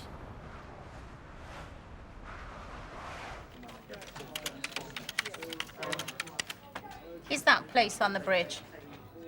So police have arrived on scene now. In reality, we've got so much to do, you don't have time to panic. There's so many steps to take. There's always more precautions you can take this end. And again, sadly, it's quite a common occurrence. What is the market post?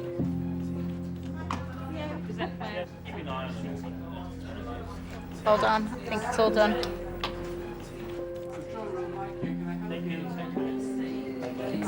It's the right side of the barrier now. Yeah, that's received. He is the correct side of the barrier now. We're just calling police for an update to ensure that we can release traffic. It's good. All over. By the time the traffic officers stopped the M42 carriageway, the man was already being escorted off the bridge.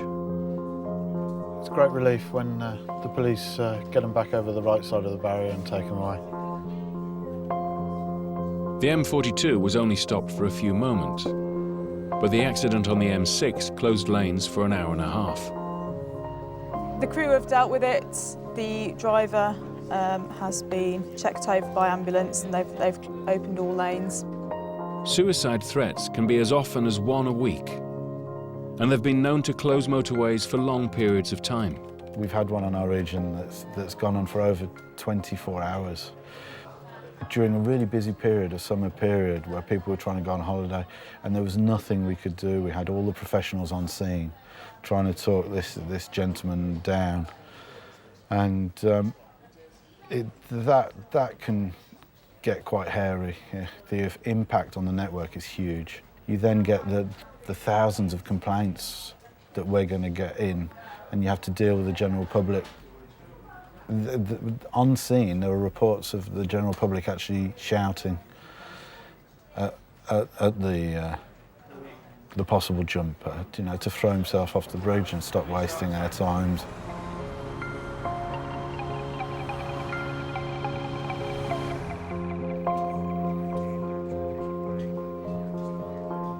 PC's Carl Davies and Mark Crozier are collision investigators working with the Central Motorway Police Group. When a collision or a suicide occurs on the motorway, it is more significant because of the speeds that are involved. Vehicles can be completely destroyed, bodies can be completely destroyed in a high-speed impact, which obviously makes our job as investigators a lot more difficult to unravel the circumstances surrounding that. We certainly don't have the fluffy pink side of policing. We get the most horrendous part of it all. We have to deal with and we have to see the most horrendous things. That was quite serious then, wasn't it? It was. I need to lie down. Every day, Carl and Mark deal with the fatal or life-changing incidents that occur on the road. So it's 4 years, we've been working together 4 years this April. And it's probably been the best 4 years of my career so far with the team we've got here. That's beautiful. We got nicknamed the twins, didn't we? I think it's because we're so good looking. We both look alike. It's because we're gorgeous. If you've witnessed trauma, you've got to get through the day, and humour and taking the mickey out of each other and anything really in the office is just, it just diffuses the situation because you see some horrible things and then the way you deal with it is humour, and that's the way you get round it.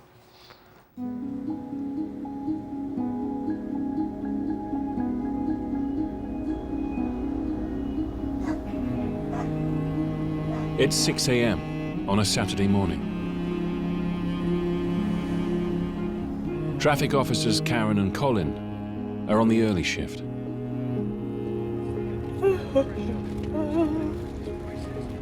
What did I say the other day? We know a flock of sheep, a herd of cows.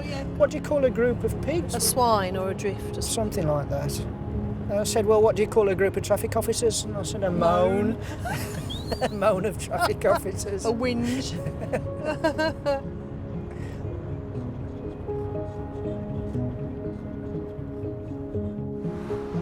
Hotel Alpha, Whiskey November 21 over. We're getting reports of an animal. Junction 9 to 10 of the M6 over.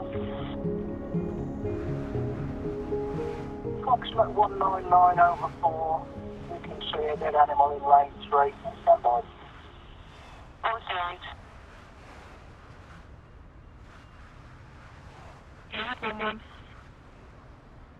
Yeah, we need to know, please. This is part of a human body. We're doing what looks to be a leg with a foot attached. Hang on, yeah, we're seeing more bits. I don't know whether you want to think about stopping the traffic. 1 and 4, we're going to put a closure on. Yeah, 2 was make up to the 54, and we'll close the main carriageway to the 54. Proceed.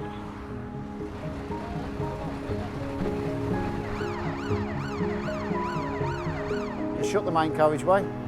There's another crew shutting the M54 where that joins onto the M6. And we just got to wait for the police now to sort that bit out. A mile-long section of the M6 is now a crime scene. The police have taken over the motorway. The Highways Agency staff no longer have control of the road.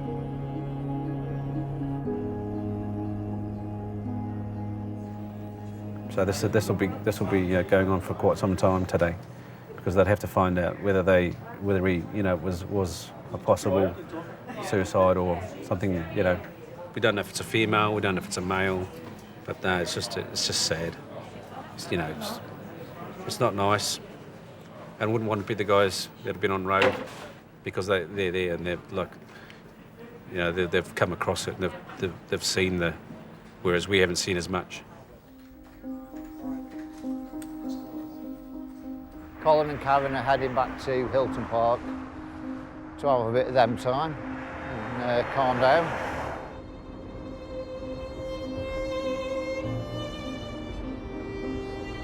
Colin will be okay, Karen will be in pieces because I like Karen a lot. I mean, we work a lot of shifts together, so I do feel for Karen. Colin will be fine, he's a good lad.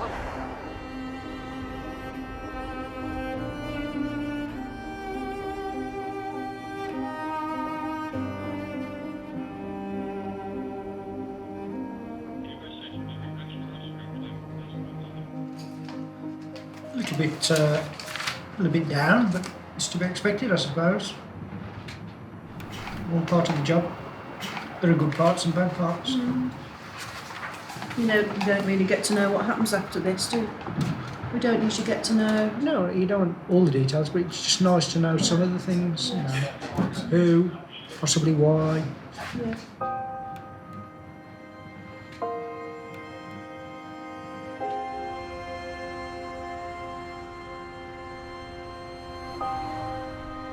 Eight miles of two different motorways are closed as people set out on their Saturday morning journeys. There's already 3 kilometres of traffic queuing to divert off the M6. It's police-led, so they're just going to do the investigation work, and we're waiting for an update as to when it can be reopened. OK, we're looking now 2 hours for reopening. I'd say it'll be longer than that. 2 hours, you're looking at what, 11, 12 o'clock? Yeah. The coroner's now on scene, and then fingers crossed, hopefully within the hour and a half, we should have the motorway back open. Getting on for time-wise.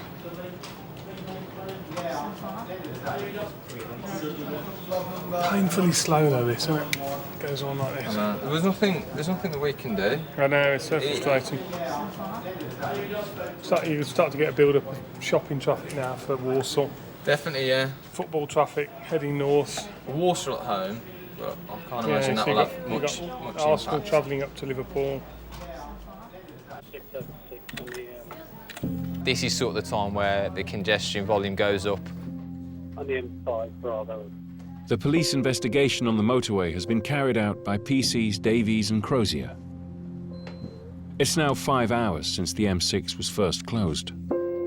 Well, the motorway operate a clear policy, which is basically get the motorway up and running as soon as possible. Our job hinders that in the fact that we could be at the scene or at a scene for a number of hours. My personal point of view is, until we've got all the evidence that we need to answer all the questions that the family are going to ask, and I don't care how long the motorway is closed. Bottom line is the family come first. Yeah, I mean, we've all been motorists stuck in long tailbacks, and unfortunately, you forget that at the end of it, somebody is probably crying at home over just being told the worst news possible. The whole scene, we were there for 4 hours, and in that time, we've identified the gentleman where he lived, where his vehicle was, which was nearby, where the point the gentleman landed on the carriageway was, who his next of kin were, and the officers were deployed to go to his family as quickly as possible. With regards to today's incidents, you imagine going into a family home, telling their loved ones that their next of kin has died. Do you ever get emotional? Have I ever got emotional? Yeah. Not at the time, afterwards.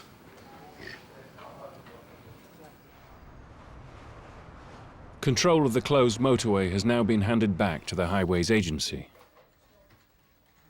But before drivers can be allowed back onto it, there is more work to be done.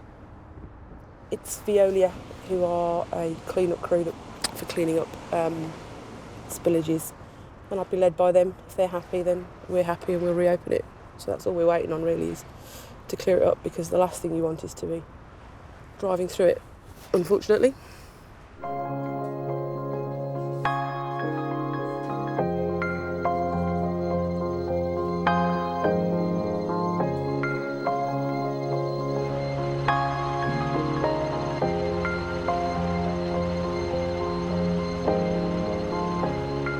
It's a waiting game. They reckon an hour. I'm keeping my fingers crossed for a bit earlier, but we'll see how they go. Can't hurry it along, so.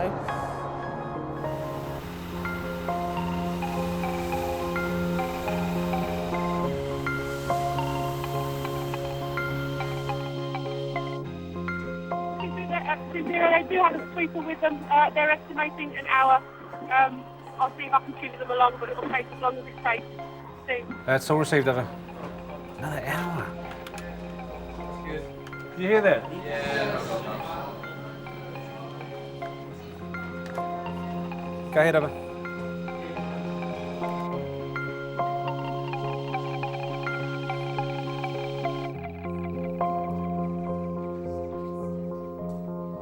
You have to feel for the family. It's a shame. It was that. What I think about was that loneliness, just the two of us there at that instant when it was dark and damp, and there was nobody else there. That was the.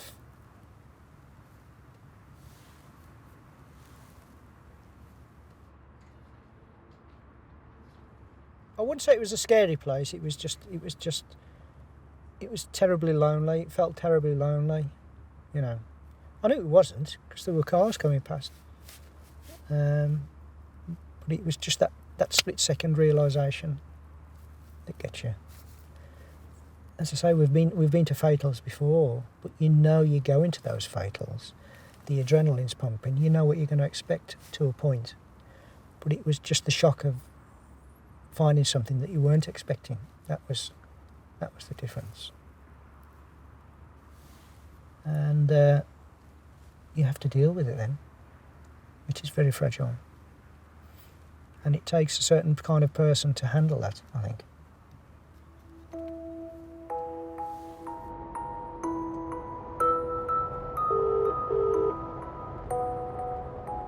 Hello?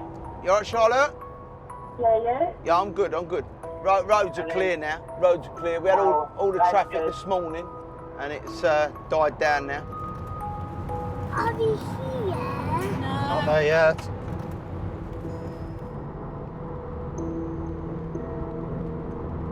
All just sat in the middle lane. Ridiculous.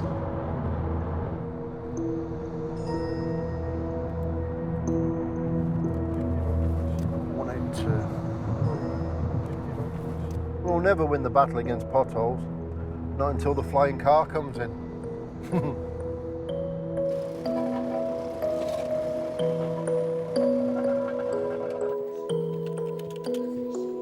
Yeah, we have a block on at 6/6 on the M5 Bravo. That's what you see. Proper uniform on 5 your copy. Got somebody coming up the hard shoulder. That's illegal. Yeah, 2-1, you got a couple of vehicles coming up the hard shoulder to you. When one goes, they'll all go. Some more coming now as well. People in their minds think, oh, if he's doing it, then I can do it. all complete. You can lose the block out, please. Over. Many thanks for your help. That's all we see. We're releasing the block now. 218.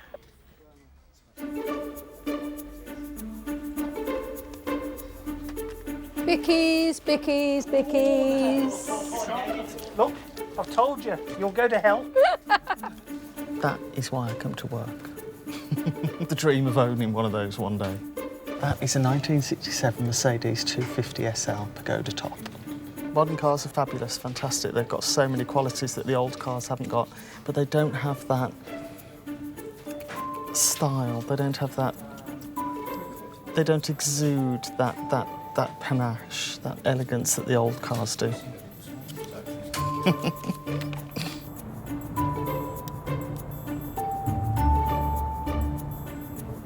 Everything around you seems to be going at 90 miles an hour. Everything is rush, rush, rush.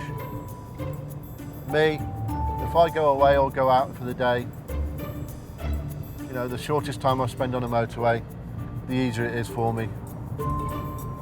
It's a slab of tarmac. It goes through some gorgeous countryside, so why not take a B road and enjoy the countryside? The motorway is far too quick. I find this stressful, to be quite honest with you. Next time. It's a car travelling the wrong way down the motorway. That's one way of missing the queues. Meet the men and women who clear up when things go wrong. Leeks, carrots, parsnips, turnips. I've seen it all now. We always get the blame for closing lanes, and it's not us that closes the lanes, it's the accidents. A lot of the milk, it's gone into the drains, trying to stop it getting into a pond. Milk is worse than most stuff. The last one I did down here was loaded with salmon. You smell a little bit, you know. Every little helps. 232 miles of road, carrying over 40 million vehicles a year. The M6 is the longest and one of the busiest motorways in Britain. 24/7, 365, the M6 is solid every day of the year. Outside Birmingham, it meets 4 other motorways, and keeping them running is a constant battle for time and resources. There are 101 different jobs on this motorway, yet not one motorist is aware of what we do. A hidden army of men and women work day and night. You ever lay down on the M6? I have. And I've played football on the M25. Whatever the weather. On the M5, you find your money. On the M50, you find the porn. Every day they set out to control the chaos. Right there! And to help us when things go wrong. 2-1, can I have an ambo, please? Trying at all costs to keep Britain on the move. Oh, God. Please. Ah, I think my tyre's blown. You should call it the Mad 6 instead of the M6.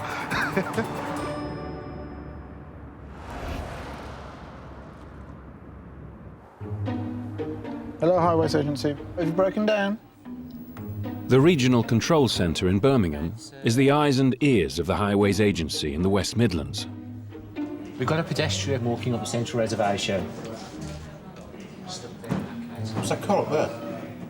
But managing who or what travels on the roads is far from predictable. Definitely got 2 pedestrians on the toll.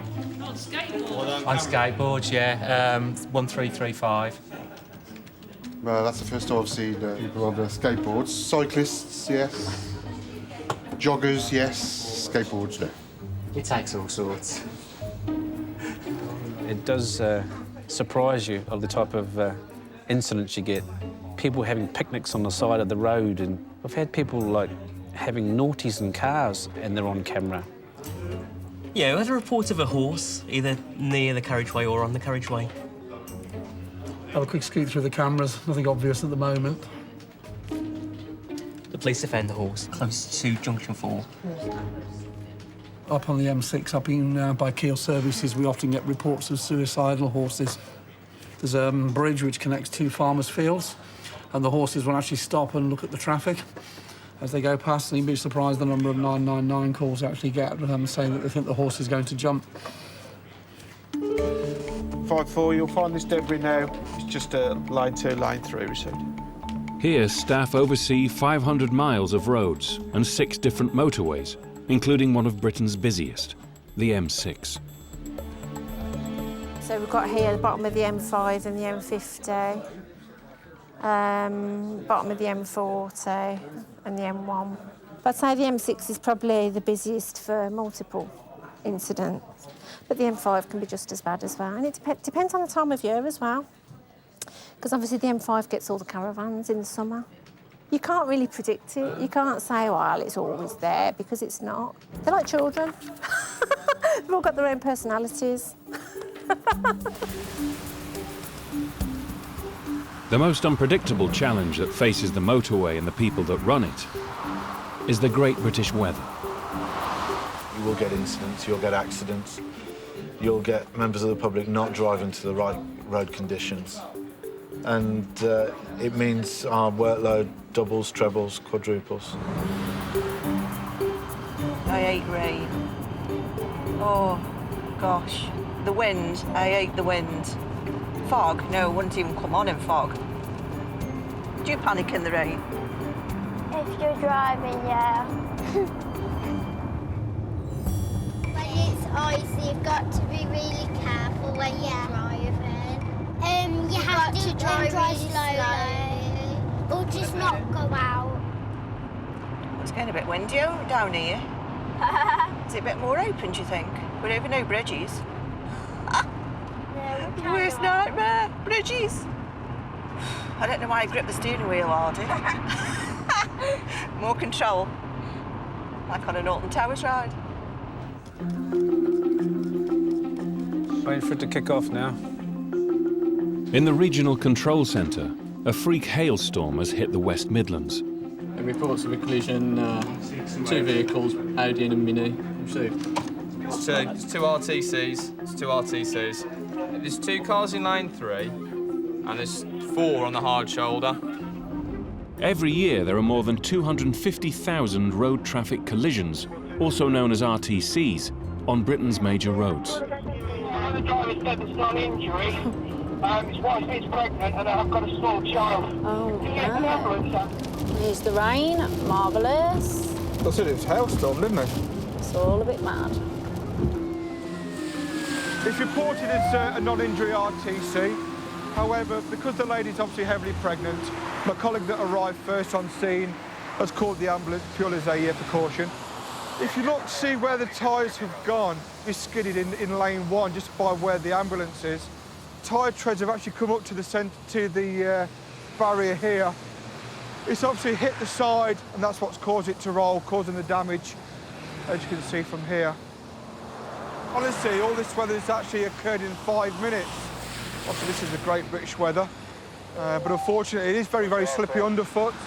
But as you can see, people are still driving above the speed limit.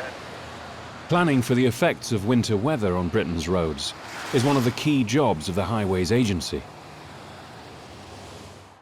Weather chaos, snow and Arctic winds bring large parts of Britain to a standstill. Thousands of motorists are stuck in their cars, roads and trains are badly disrupted. On the 31st of January 2003, a weather event known as White Friday changed everything. Heavy snowstorms trapped drivers on the M11 for 18 hours, forcing them to sleep in their cars. There's been people, elderly people and children and possibly babies stuck on the roads around here since 4 o'clock yesterday afternoon, which I find in the 21st century quite unbelievable. Well, I'd like to start, if I may, by apologising to those people that have had to put up with these atrocious conditions, stuck in vehicles for hours on end. That is just not good enough. I am not prepared to let this sort of situation happen again.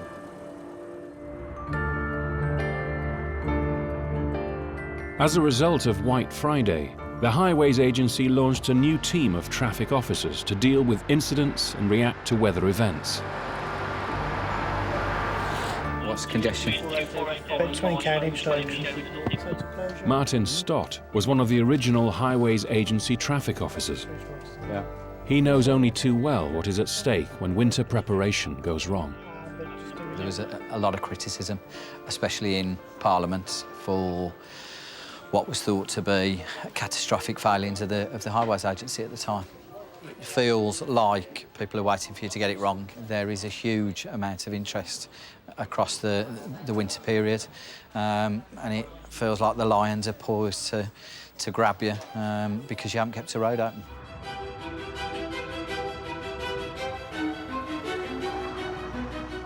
This winter began on a Wednesday in November with a message from the roads minister, the man in charge of our motorways. It's that time of year again. We're about to be braced with a big winter coming up, aren't we? Yes, well, I gave evidence to the Transport Select Committee 3 or 4 weeks ago on winter resilience, and I assured them that we had plenty of gritters, that we had plenty of salt.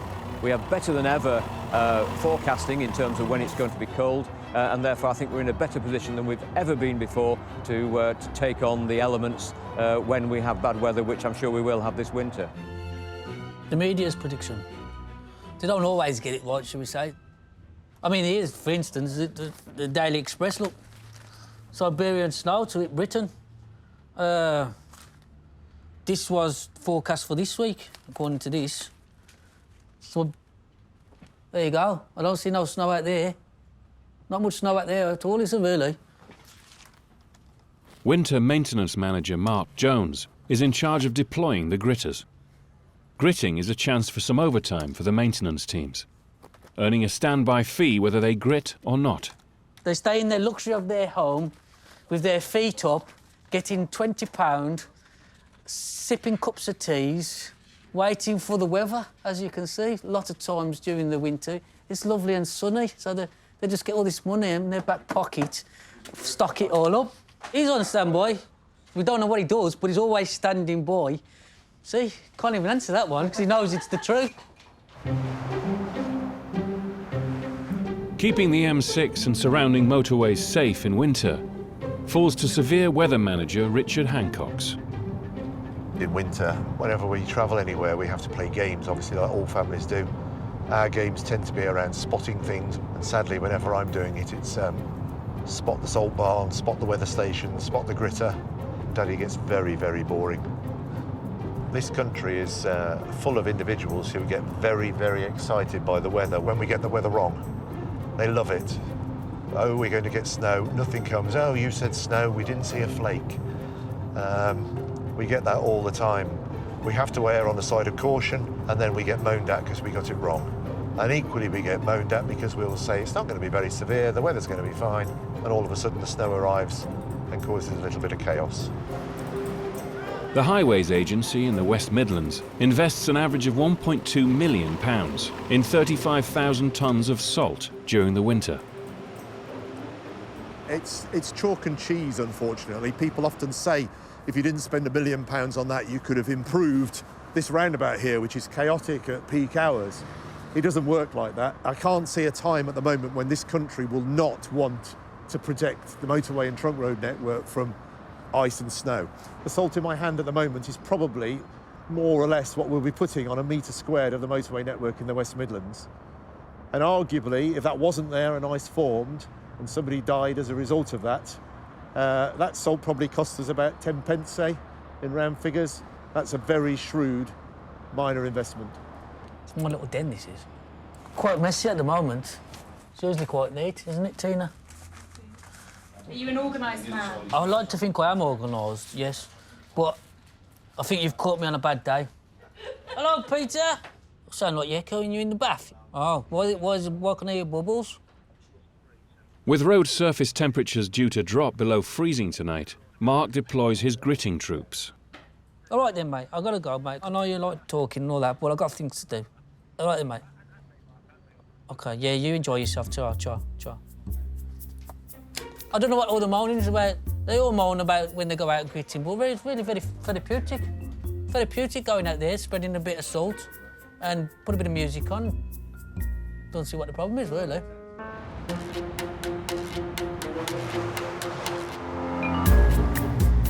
I ignore the call-out bit because you have to carry your phone with you wherever you go. Even when you get to the toilet, you have to have your phone in your pocket because it can go off at any time. On the front line of winter maintenance is gritter Pete. Many a time I've just been to the chippy and then the corner grit, and you're just thinking, you're wolfing it down as quick as you can. I've got to go, I've got to go. And my wife is going, I'm sure they'll wait, but no, they won't. If they say you have to grit at this time, you have to grit at this time. There is no two ways about it. He's been spreading salt on the same route for the last 6 years. Tarmac, as we see, it's got lots of little holes in it, like an arrow. And when we grit, we spread the grit all in those holes. So when it does freeze, effectively, there's salt and grit in there to stop the water in those holes from freezing. Where are we coming up to now? This is Junction 6, which is Spaghetti Junction. It's always been repaired. It's just constantly being repaired all the time. The salt will rot anything. Anything metal-wise, it'll just rot. Any of these joints that you can feel we're going over now and you can hear, then the salt will get in them and they'll just rot them away. So you're effectively putting something down on the motorway that's destroying the motorway? Yeah. Yeah, if you want to put it like that, yeah, we are.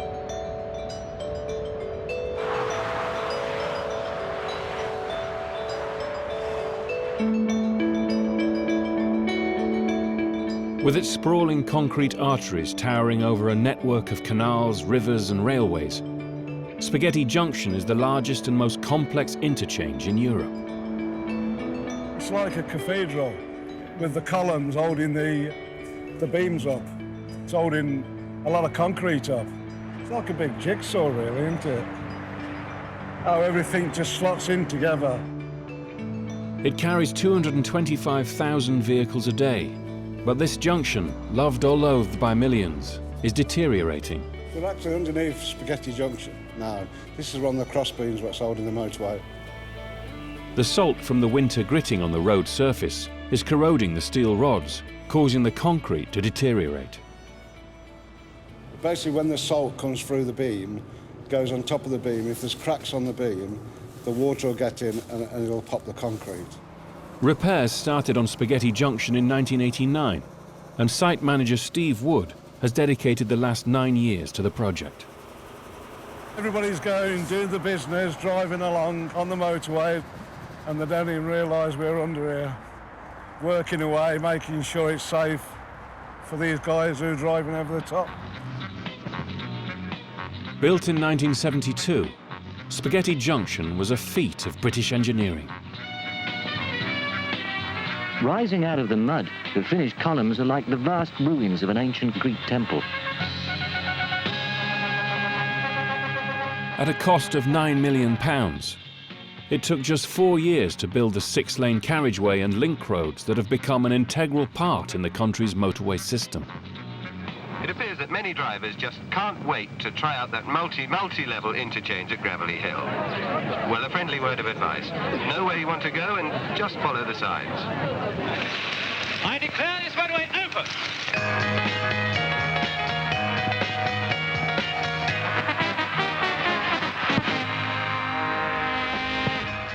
In this hidden world of rabbit warrens of scaffolding, Steve and his team are at the cutting edge of motorway repairs as they replace rusting steel and aging concrete. The first stage of the process is to blast out the old concrete using high-pressure water jets. This is rubber, and the trousers underneath made of Kevlar. You know the body armour? That's what they use it for. The Kevlar is used in combat because of bulletproof. Because that's where it protects you from there, going round main arteries. What would happen if you don't wear all this stuff? You'd get hurt. You'd get wet. You'd get wet, and the concrete would just pulverise you basically. It hurt.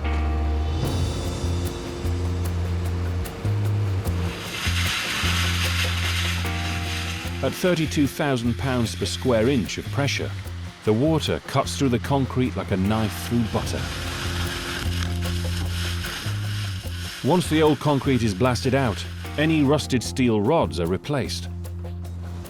The next step is to fill the gaps with new concrete. There's issues like this in Japan, and they're looking at ideas in Japan, what we do here in Birmingham. Do they speak English or do you speak Japanese? They spoke English. I can't speak Japanese. Finally, a network of cables are installed that constantly send electric currents into the steel, ensuring Spaghetti Junction endures decades of winter salting. The current polarises the steel. It just stops it corroding. It's maybe 3 volts, 2 volts, that's all you need. It's nothing drastic with a 20, 25-year lifespan. The Junction's maintenance work is ongoing, and Steve intends to see it through until he retires. People say it's just a job, but it's not. I'm passionate about working under Spaghetti because I just feel as if I've done my part, my little bit towards keeping it up and built. Are you proud? Yeah, I'm proud of, very proud of it.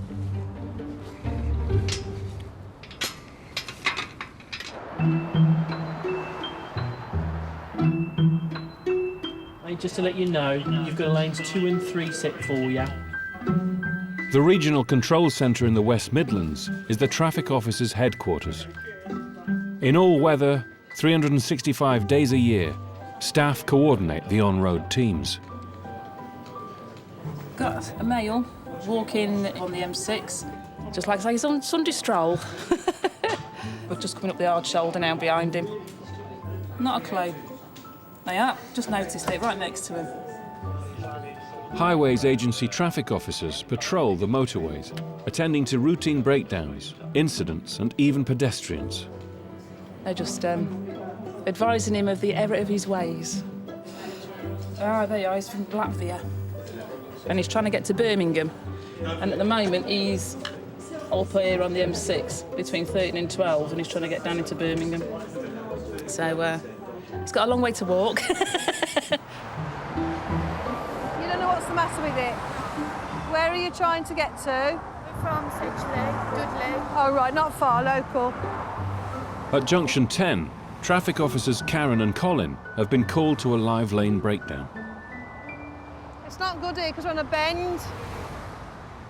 Breakdown call-outs are higher in winter, putting extra pressure on the Highways Agency traffic officers. You should never be a human bollard. No, that's not the name of the game. See, look at that, Colin jumping across there like a gazelle. I couldn't get over like that. Don't give us a go. In fact, I should actually be this side. Hey, I know. A different style. Yeah, very different. He leaps over like a gazelle, I get over like a sloth.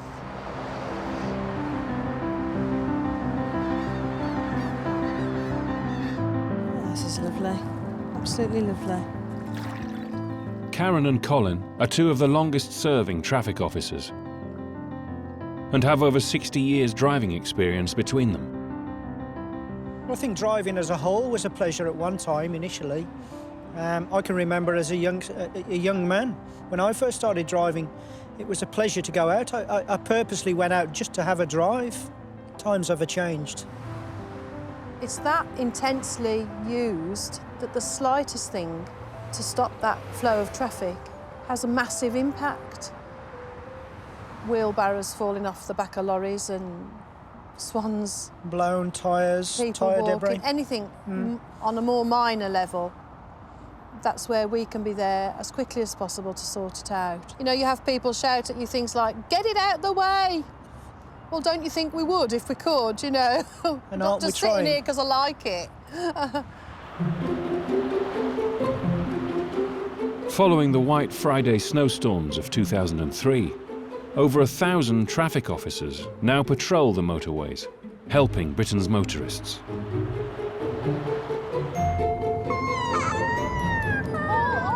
Seb, I think he's a quiet crocodile. Oh, Sebby, I can see red flashy lights in front. Oh, Sebby, there are some flashing lights coming up on the motorway. I think it's the police. Is it the police? I don't know. I don't know what they do. What does a traffic officer do? Truck drivers call them plastic policemen. Fully aware of them. You often see them sitting on their perch on the side of the motorway, ready to come on if they see if there's an accident. They're normally the first ones to get to it. They look like police cars because they've got the like the high-vis stickers on, haven't they? And then when you get closer, I just think, they're not the police. So what does that mean then? Drive faster. You see in the press, certain people like to run us down. TV presenters. Jeremy Clarkson runs us down a lot. Says we're wombles. I think he got some image in his mind that we picked up litter. Good old Jeremy Clarkson. He's made a mockery of us in his shows, blowing up mock Hato cars.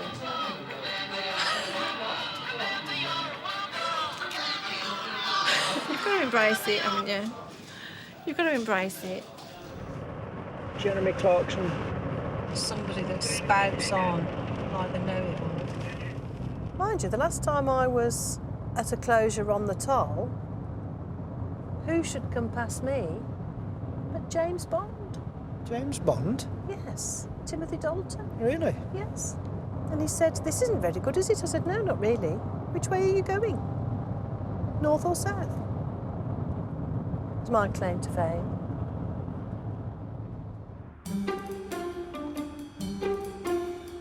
Don't go yet, Wayne. Don't go yet, Wayne. Don't go yet. Go, go, go, go, go, go, go, go, go, go, go. Watch out for that speedboat coming around the corner. That jet ski. Yeah. Alongside the traffic officers patrolling the motorway are Lee and Wayne of the Incident Response Unit. We've done some litter picking. We've cleaned the gullies off at 16, cleaned some gullies up on the straight. We've been busy today. They serve 100 miles of the motorway and deal with whatever it throws at them. It's like a skid in the pants, really, to be honest with you. The motorway is like a skid in the pants. And we have to clean it up. We've got to mop it up. During winter, the motorway verges have less greenery and foliage, making it an ideal time for litter picking. This is like the glorious side of our job, picking up someone else's rubbish. I reckon the people who chuck this rubbish, the house is immaculate because you've chucked it all here, obviously. Tell you what, we do find a lot of pornos. Pornos? Yeah, we do. Yeah. Money, iPods, phones, wallets, tools, and shoes as well. There's always only ever one shoe, isn't there? There's always only ever one shoe. Where's the other one? Doing litter picking, you find out the nation's favourite crisp has got to be cheese and onion. Yeah. Cheese and onion crisp. Every year, 180,000 sacks of litter are collected on Britain's motorways and major trunk roads. And if it's not picked up, it can block drains, causing surface water on the carriageway. Hate this job, absolutely hate this job. There's no need for it. The money that's spent picking litter up can be spent somewhere better. Yeah, definitely. But doing a job like this, and when it's done and completed, it's the satisfaction of like it's all neat and tidy till like tomorrow when it's gonna be like this again. We're nearly there, Wayne. Look at here, fresh cooked chicken. Nice.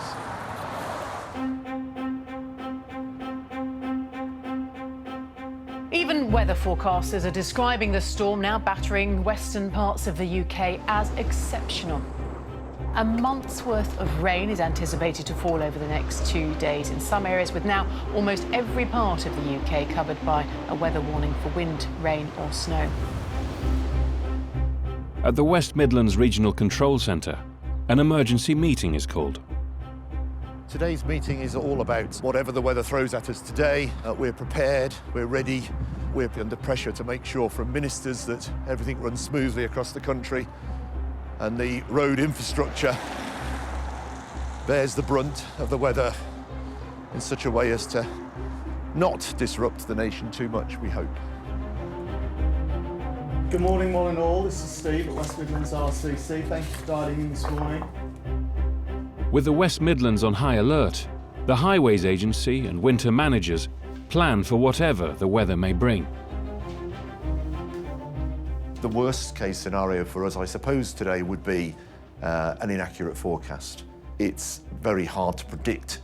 At the moment, the wind is the one that we're going to have to watch.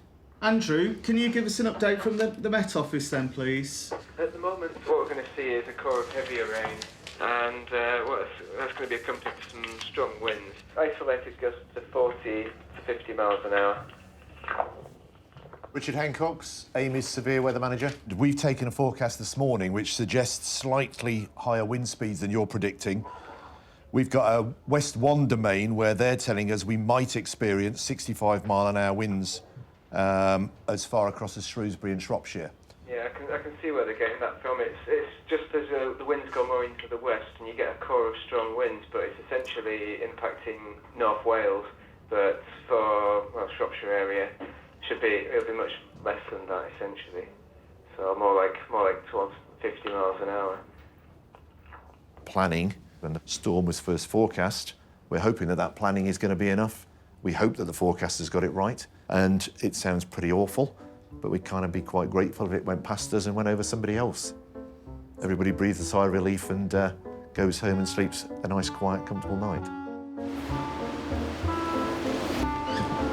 Holy crap. Perhaps I won't go just at this very moment in time. The wind speeds are starting to increase. The heavy rain that was predicted has arrived. Is it as bad as it looks? The wind's really picking up. As forecast. On road, all emergency and breakdown services are on high alert. You've not picked a good day for it, have you? Nick Evers is the AA Patrolman of the Year. The great thing about our job is the fact that everybody's pleased to see you. Doesn't matter who you are, who they are, what they're doing. When you turn up, their smile normally appears.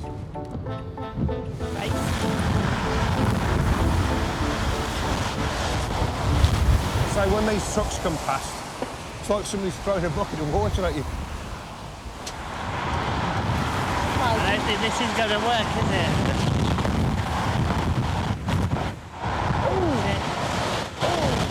What happened?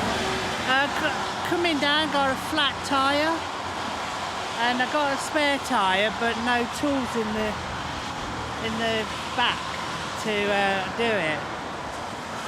And he's got the job now, lying on the wet floor and everything. They're real heroes, aren't they, really? Coming rescuing weathers like this. And Breaking down is a very, very stressful thing, especially on a motorway. It's a really frightening place to be. As long as I know I can get the car fixed, it's great. You know, you can have a little laugh and a joke and just lighten people's spirits. But you need a sense of humour. You have to. With the things we see, you need a sense of humour. At Junction 7, the winds are already gusting at 50 miles an hour.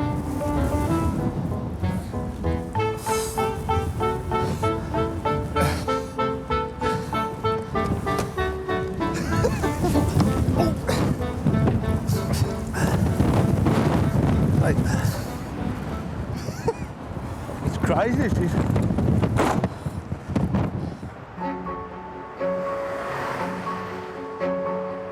In the control room, the high winds have brought a deluge of calls from the motoring public and officers on patrol. RTC, junctions 11 to 10, over. Seems like the informant said there's a long object has hit his vehicle, which came off another vehicle as it was passing and broken his windscreen. Apparently a tree has fallen onto an LGV. He says it's fallen across the hard shoulder into the first lane. But I can't see a tree. The wind's just moving the camera, so when the wind picks up, it just blows it about. We get a bit of a wobbly picture. If you look at it for too long, you're going to go all dizzy. Whiskey Sierra 2-1, code 6 received. Try and do something about this tree, otherwise we might need some professional help if they can't do it, Alan. Yep, they're on route to you now. Adam Fields is the youngest manager in the West Midlands motorway maintenance team, and it's his first winter in charge. The incident we're going to is only one lane running, and it's at 4:30. It's quite a busy time. They're going to be late for tea, I think, a lot of these. They're probably a bit pissed off that we're using the hard shoulder, because We don't have blue lights on our vehicles to get to incidents. We have yellow lights. And of course, you see yellow lights, people might think we're just a recovery firm and trying to cheat. Looks as though there's a car involved as well, doesn't it? So I'm just hoping that they're not injured, to be honest.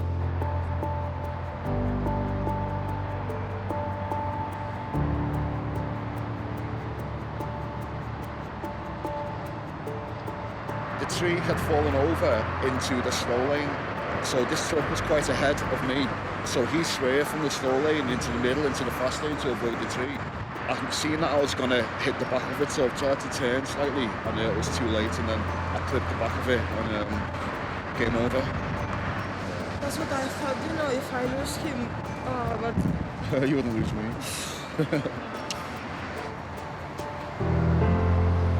With rush hour traffic building, Adam needs to call out the team of standby tree surgeons to clear the carriageway. 2 furthest out would definitely need to come down, and I think these other trees may need to be assessed so that if the poor weather continues, we don't have the same situation in an hour's time, really. So we're just waiting for the lad to come with the chainsaws and hope to get this bit of branch down now. I don't like the way that's still swinging yet. They're trying to get to us, but they can't because the traffic's backlogged, so they can't get through. So we just take it with the rough and the smooth, simple as that, you know, like every day, one thing or another. In the regional control centre, they're dealing with the fallout from the storms. We're at the peak time of the rush hour now. We've got 23 kilometres of congestion on the M6. We've only got 1 lane running past the scene still. We're still waiting for the tree surgeon to arrive. This is quite substantial congestion now. And how far back from this box is it? Thank you very much. We'll get someone to have a look at that. It's got no cameras, got no crews. We have had multiple reports of trees falling. Okay, Papa Uniform 18, they've got 5 trees blocking all lanes. They need you to stop the traffic so they can retrieve these trees, over. 60-foot conifers, over. It's amazing what the weather can throw at you. The last thing I was expecting today was 60-foot conifers across the carriageway.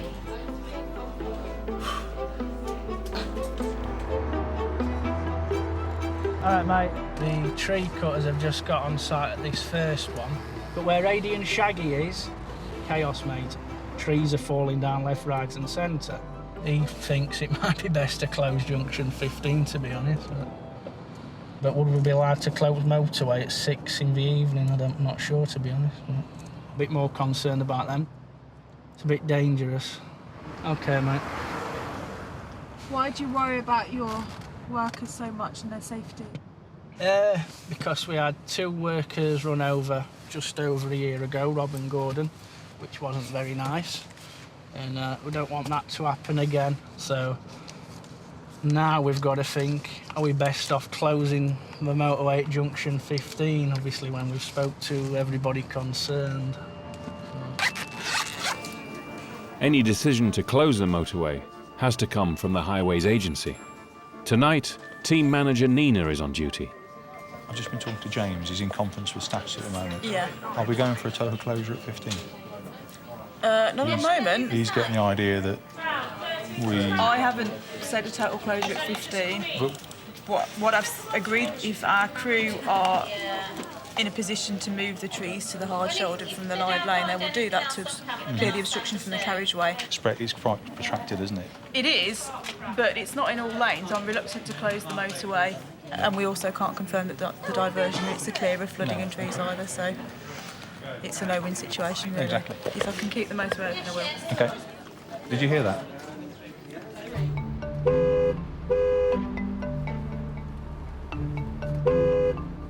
Adam is still on his way to the scene of the fallen conifers, but has had to stop on the hard shoulder. Yeah, I'm stuck behind you, mate. Oh, you're joking. The roof's blowing off. OK, mate, cheers for that. What? No, Keel Services that we drove past. There's rumours now that the roof's blowing off. got to rely on people moving out of the way for us, which I don't know if they will do, to be honest. Oh, go back. Whoa.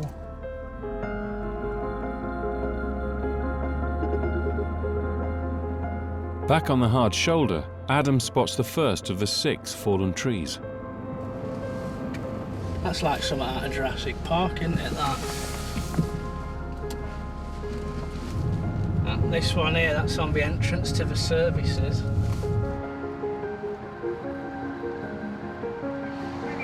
You all right, mate? Yeah. Sure?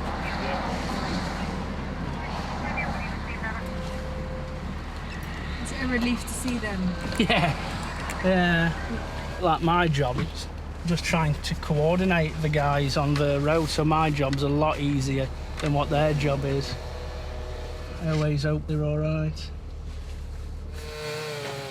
5 tree surgeons and Adam's team deal with the worst case of fallen trees on the M6 in a decade. These guys generally go to traffic accidents every other day, but something like this is quite rare, to be honest. It was a bit like Jurassic Park, wasn't it? One of dinosaurs, isn't it? Reptile. You poor old fossil. You know what I mean? Must be nice to be looked. 5 minutes and we'll be done.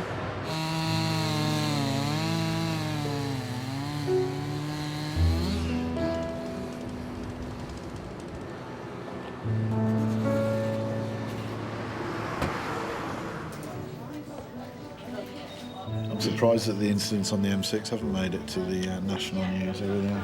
But it shows how much is going on today. It shows how many incidents are going on around the country. After 6 hours of gale force winds, the storm finally passes, and it's the end of a long shift.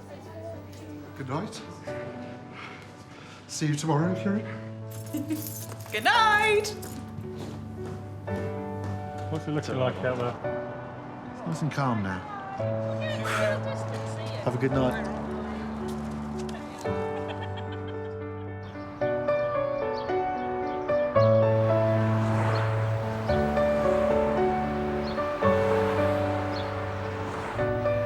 Gosh, in the middle of the night, the wind was howling. I think it's blown over now. The sky's blue. Better than yesterday. We just had to include this little bit of the 54. It's on our patrol route. It makes a change from looking at concrete all the time. We tend to get a few escapees onto the motorway. I must admit, some of the funniest times we've had is chasing lambs. And deer. And deer. And ducks. And dogs. Oh, yeah. One or two of the traffic officers have ended up with an extra pet. The one I took home dominates the middle of the bed most nights. Bless him. A big ginger cat. Whenever we work together and we get a call for an injured animal, we worried. Yeah, in trepidation. An average of 30 animals a month stray onto the M6 and surrounding roads. Is this an animal? Is this like a topper? What the hell is that? He's got a nose. What the hell is it? I don't know what it is. Ah, badger. It's a badger by the looks of it. Well, what's left of it anyway. But badgers have got a thing for. I know it's flat and that, but they've had a few problems with them exploding in people's faces, haven't we? The bodies actually explode and going in people's faces, so we have to wear all this suit. But there's not much left of that badger, so I don't think we need to be suited up really for that. I'll put my eyeglass on in case it goes in my face.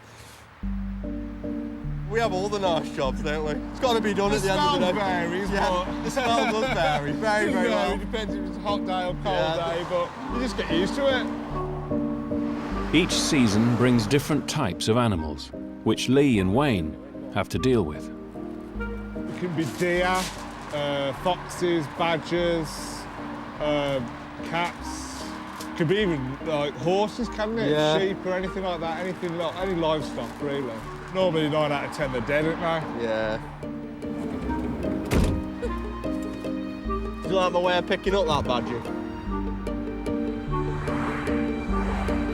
Do you like animals? Yeah, some taste really nice. Not too bad at all. That chick. I've actually got a fear of a certain animal. You haven't, yeah. Chicken. Chickens. Chickens are like the bird of Satan. You're scared of chickens? Chickens are evil. I think the one thing that I dread above all else is if ever I'm told to go to an accident that involves a sheep wagon or something like that. Oh, right, yeah, carrying a livestock vehicle. Livestock wagon. Oh, I'll need therapy. I told you about that story about the one that I went to recently, and it was a St Bernard. It was like trying to move a donkey. It was massive. Had he got an owner? Not on the motorway. You got in touch with him? Did he manage to trace I him? think they did, Oh, yeah. thank goodness for that. It's not something that would go missing without you noticing, is it really, No, St Bernard? you'd miss it, I think. Yeah.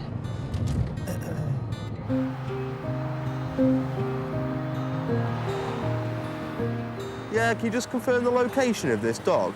We're given 209 over 5 northbound, right by lamp column 5729. Received.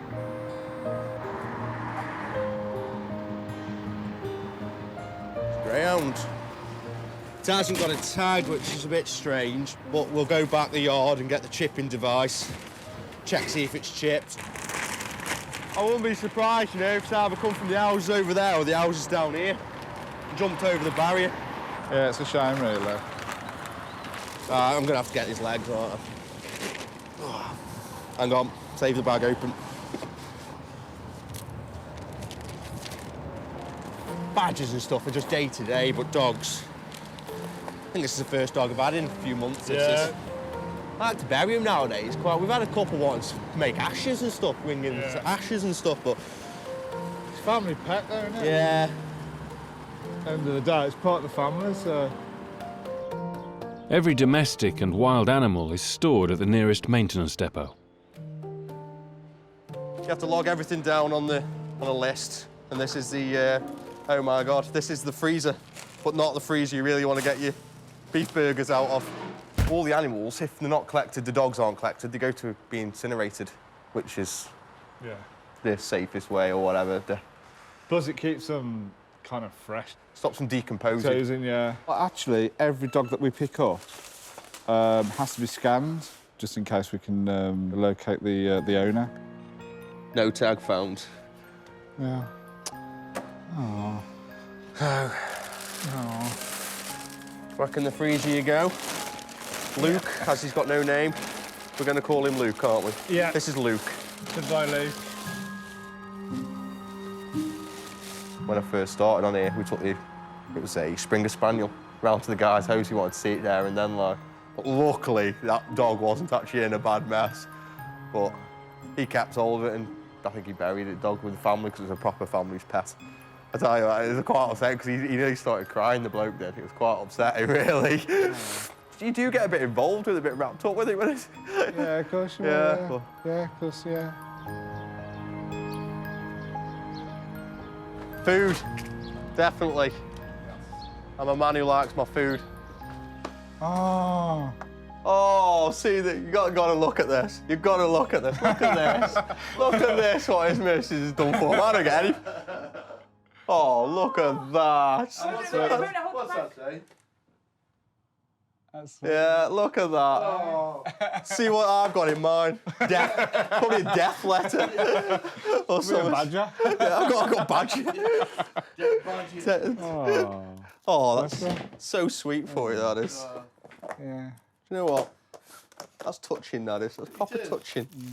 Yeah. Look at the state of that. Now look at yours. Look at the sandwich difference here. I've just got cheese on this one. He's got, like, proper ham. Let's have a look. Egg. Look at that. Look at the difference. Mine's right scabby. I'd be happy with a bit of mould on it, just to give it a bit more flavour, you know.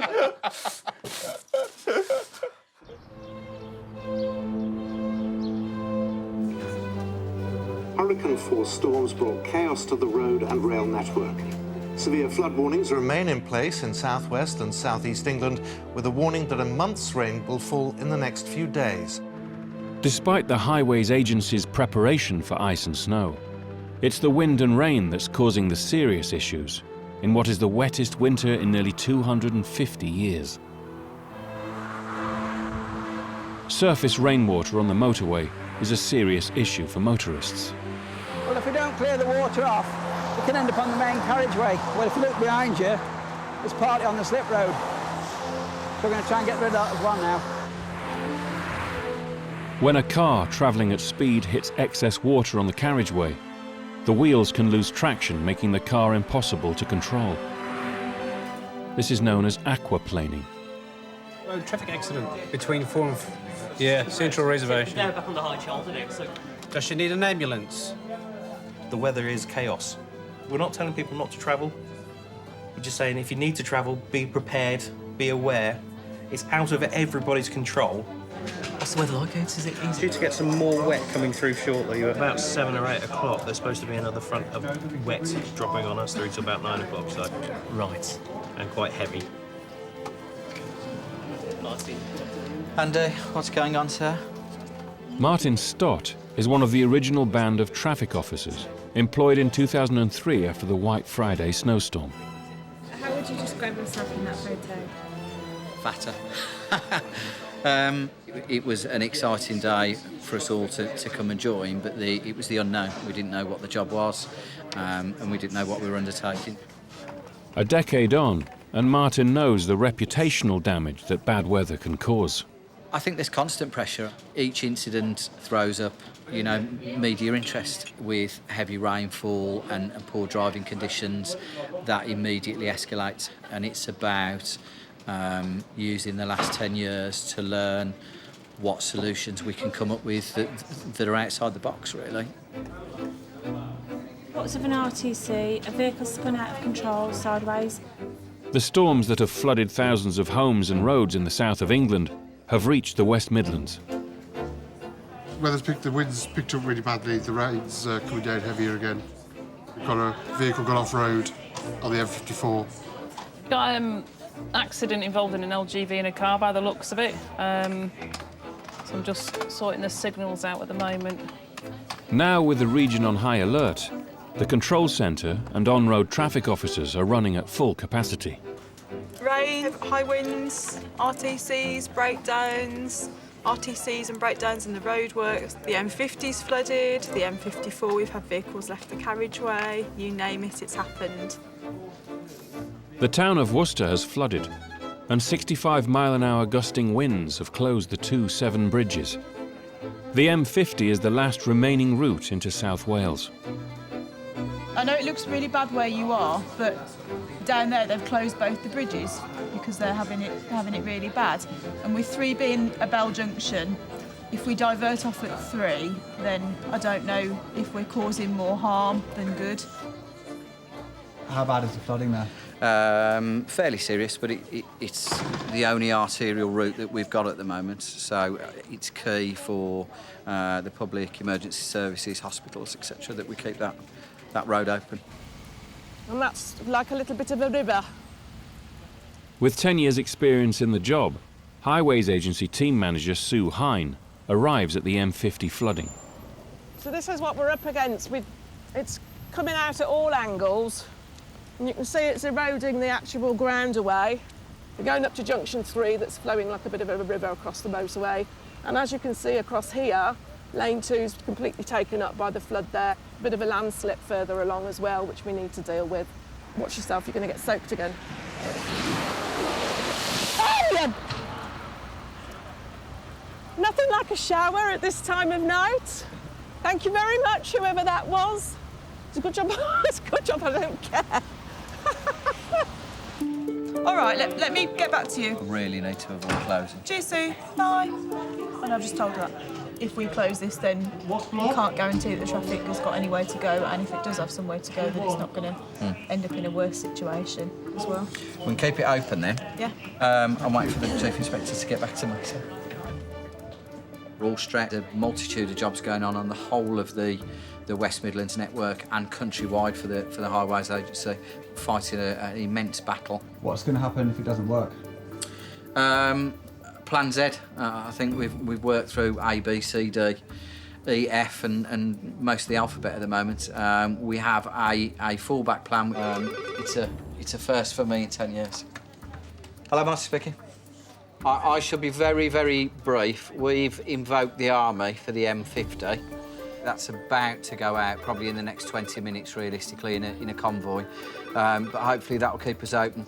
Martin's decision to call in the Army is unprecedented in the history of the Highways Agency. I've never known it before, but then I don't think we've ever had weather quite as bad as this before.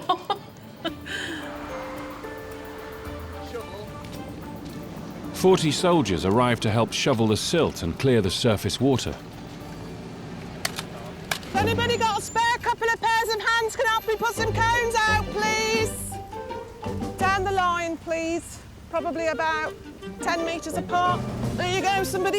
If you follow him down, straight down the line, straight down the middle, please. If you start there and go, no, here. Yep, follow him down, yep. I have 4 children, I know how to boss. As another deluge of rain falls, the Army stack 1,500 sandbags as quickly as possible to contain the floodwater. Pouring down with rain again, as you can see, and unfortunately, not all of it's been stopped, but what we're going to do is go on to the next one, and we'll just come back to this if necessary and see if we can do anything else for it, because the main priority is we've got to keep the M50 open, so we'll just keep working. Yeah, north of staffing on the side side. Right, cheers. Cheers, mate. Thank you. Bye-bye. Hello, Master speaking. All right, give us about an hour, and maybe the world will calm down. How you doing? I'm having a great evening. See if they can get the Army to contain it with sandbags, and we'll just monitor it for a bit. What do you mean if you have to shut that motorway? Disaster, which we're trying to avoid. Quite a lot of impact on a huge amount of people. So the priority is obviously to try and keep it up. Excellent job, boys. Well done. At the second site, 8 soldiers and sergeants from the Central Motorway Police Group join the shovelling operation. Glad to see you putting your back into it, Sarge. Oh, hello, boys. We're here for shoveling. It's not raining. My hair's starting to dry out. We are winning. We are winning. How's it looking down the bottom there? Done, thanks. Brilliant. 4 hours since the Army arrived, the storm has passed and the surface water has been cleared from the carriageway. Guys, you can go back to your wagons. Thanks ever so much for your help. Very much appreciated. Nature is nature, isn't it? You can't hold back the force of nature. It's as simple as that. You can just do what you can do, which is what we've done tonight. Quite successfully, actually. Thanks very much for your help up there. Cheers. Done and dusted? I've got a sore throat. It's something if Karen's sick of talking. This doesn't happen very often. Right, we haven't stopped. We really have not stopped. It's doing the job that's intended, and in the cold light of day tomorrow we can see that we've done everything correctly, and that it's nice and tidy, it's safe for the public to travel on. So we'll make a reassessment first thing in the morning. So you're going to be able to keep the motorway open? Absolutely, yeah, at all costs.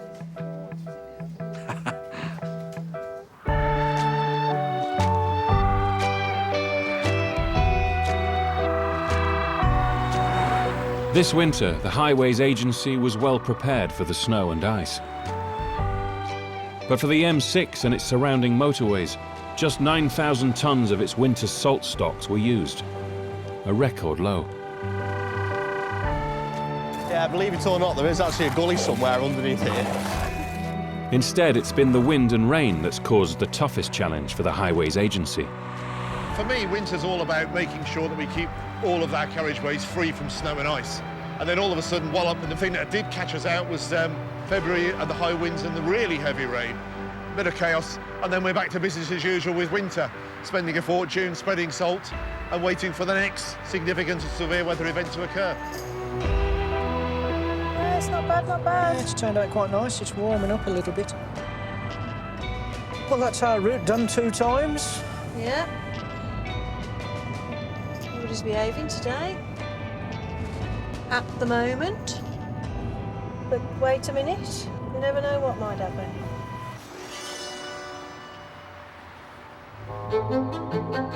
Next time. Whoa, RTC there. It's life in the fast lane. I've never known that happen before. Oh, that doesn't look good. I can see it, mate. It's a go fast world.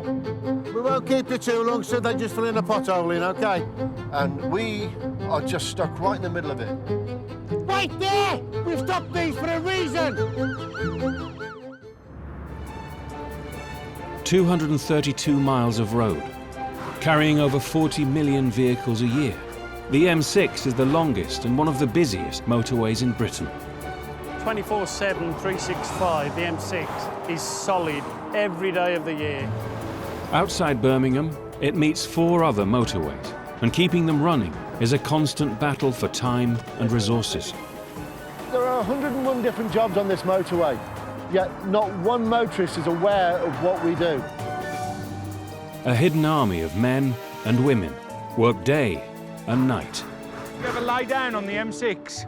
I have. And I've played football on the M25. Whatever the weather. On the M5 you'll find your money. On the M50 you'll find the porn. Every day they set out to control the chaos. Right there! And to help us when things go wrong. 2-1, can I have an ambo, please? Trying at all costs to keep Britain on the move. Oh, God. Please. Ah! I think my tyre's blown. You should call it the Mad 6 instead of the M6.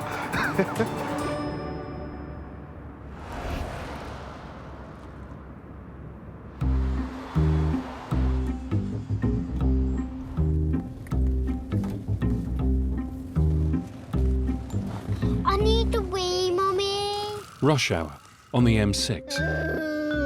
I hate traffic.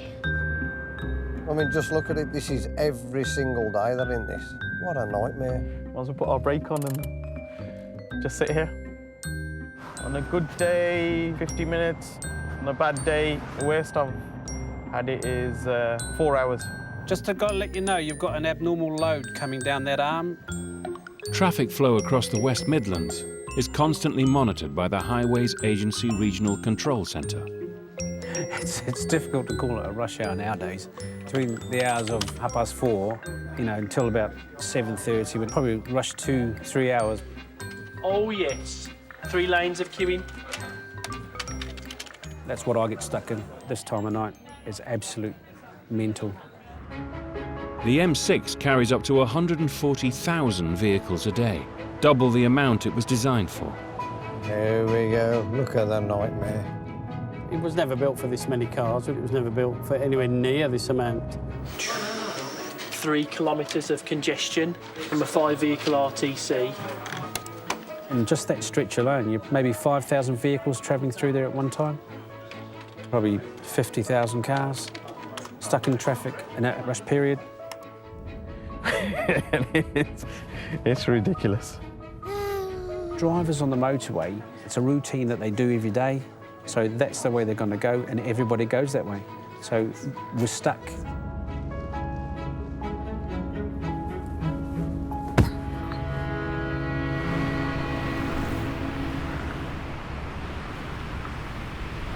Right, we've just observed a HGV broken down in the running lane there. On the ground, a team of traffic officers tries to clear anything that might add to the congestion. Whiskey Lima 22. 22, this HGV's suffered an offside rear, flat, unable to move it. When things go wrong, the control centre must decide how best to keep the traffic moving. It's going to cause a bit of congestion, especially this time of the day. Probably looking at 6,000-7,000 vehicles in 3 lanes trying to get past it.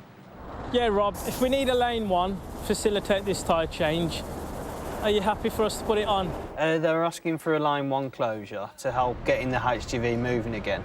Yeah, not at this point in time. Obviously, we've got severely heavy traffic flow. We've got congestion back to like Junction 4, so no, not at the time being ever.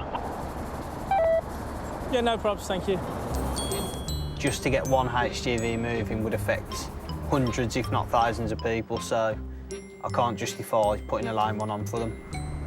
It means he's going to have to wait until probably 7 p.m. till the congestion has reduced to an amount where I'm happy for it to go on. Someone's not happy, either the crew or the driver or somebody, but my aim is just to keep the majority moving on the road.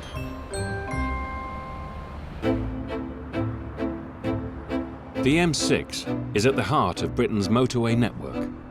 We're on the highest point of gravelly interchange in Birmingham, commonly known as Spaghetti Junction. This junction here is the hub of the motorway network because where it is, it's the centre of Britain, really.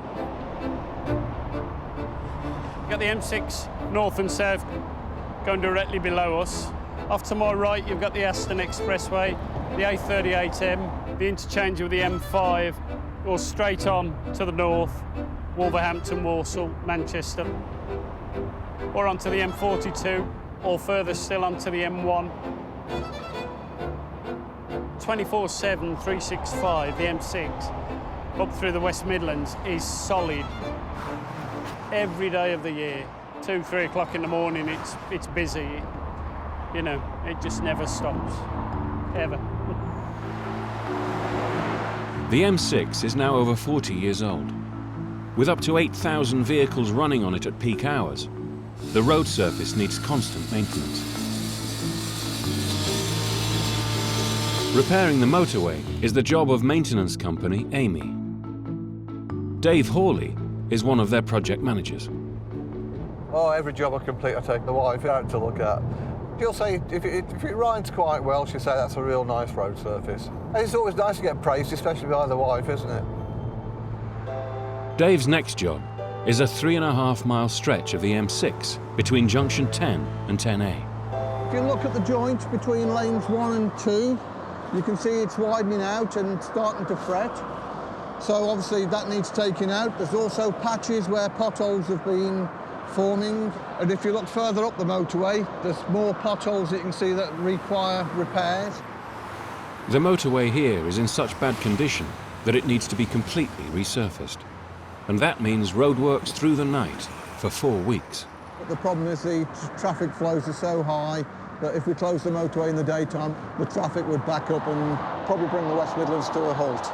On this project, night work is not the only challenge. We've got residential properties right adjacent to the motorway. They are going to have some additional noise. Is it possible to keep everyone happy? We'd like to think it is. On Murdoch Way, less than 20 metres from the M6, neighbours Jim Sargent and Alan Sanders have some experience of nighttime roadworks. It's just been hectic. From 2008, we've had work day and night, 24 hours a day for at least 2 to 3 years, and it was horrendous. When the workmen are on the motorway doing nighttime work, it's so loud. I mean, you get sleep deprivation. Friday night, they was doing roadworks, all 4 lanes southbound, was at a standstill, and every time the traffic moved away in the lorries, my windows were shaking violently as if it was having a mini earthquake. You know, I mean, I'm on sleeping tablets through it. First of all, you'll hear the thumping of the cones going down. You'll start seeing orange lights flashing. 10 o'clock on the night to 4 in the morning, it's disco time. 5 years ago, Jim and Alan joined forces to make their feelings known to the Highways Agency. This is a record of everything that we campaigned against. News clippings, truck nightmares. We got the DVD, which we took from Downing Street. We took a petition. Mr Brown was in power then.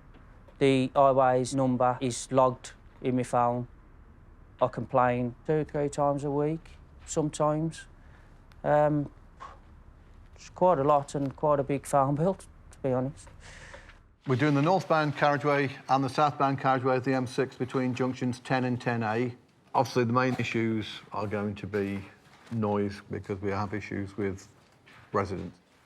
Please, in those areas, just keep it quiet. Ask the workforce to keep the voices down and keep the lights, flashing lights to a minimum. If plant can move out the area so the engines aren't running there, please do it. Dave has already heard from Jim and Alan. We've received some correspondence from local residents asking if they can have accommodation so they can sleep. Hello, Mr. Sergeant. With work due to begin in a few hours, Dave calls Jim to talk over his concerns. Yeah, there's not a lot of works down by Murdoch Way. I'm still going to have 20 wagons stuck outside my house. Well- They're loaded up with spoil, with lights flashing and engine running and everything else. Yeah, I mean, what would... I don't want to be kept up on the night. I mean, my children are going to be suffering fatigue for school and everything else. I'd rather be placed in some accommodation when you are working outside my property. Yeah, well, I'll have a drive down there tonight as well. Once people hear that a person's been put in a hotel, that everybody jumped on the bandwagon.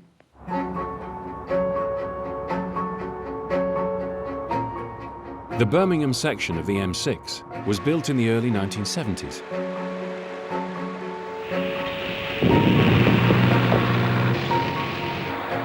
It was designed to provide quick and easy access to the densely populated suburbs of Britain's second largest city.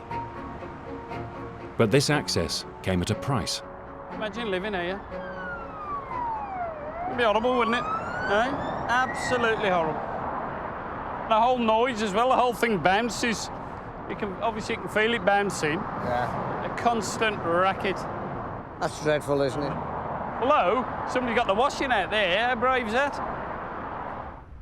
The M6 was built straight through miles of urban housing, leaving thousands of people living right next to one of the busiest motorways in Europe. The reason I've got the curtains up there is so that we're just not looking out onto the motorway. Other than that, we'd be viewing it all the time. You know, and it's a bit of a nightmare as it is without being viewed. Mr. and Mrs. Croak were already living here when the motorway was built. We didn't even know anything about it. As individuals, they never consulted us. There was nothing you could do about it, actually, because it was government policy, so consequently you had put your mind to it that it wasn't going to interfere with you too much. You wanted me to go to Australia, I wouldn't go. She'd miss her mum.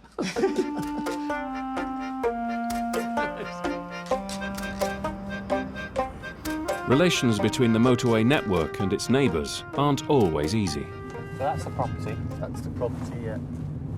It's very nice. But it was even nicer before they built the M42. When local residents complain to the Highways Agency, asset manager Matt Taylor investigates. There was a light bulb sticking out of the ground. It's the back end of a trailer, or, you know, that's the indicating lights. There is evidence on it. We've not been that good in our clearing up after the roadworks. There's cones that shouldn't be lying there.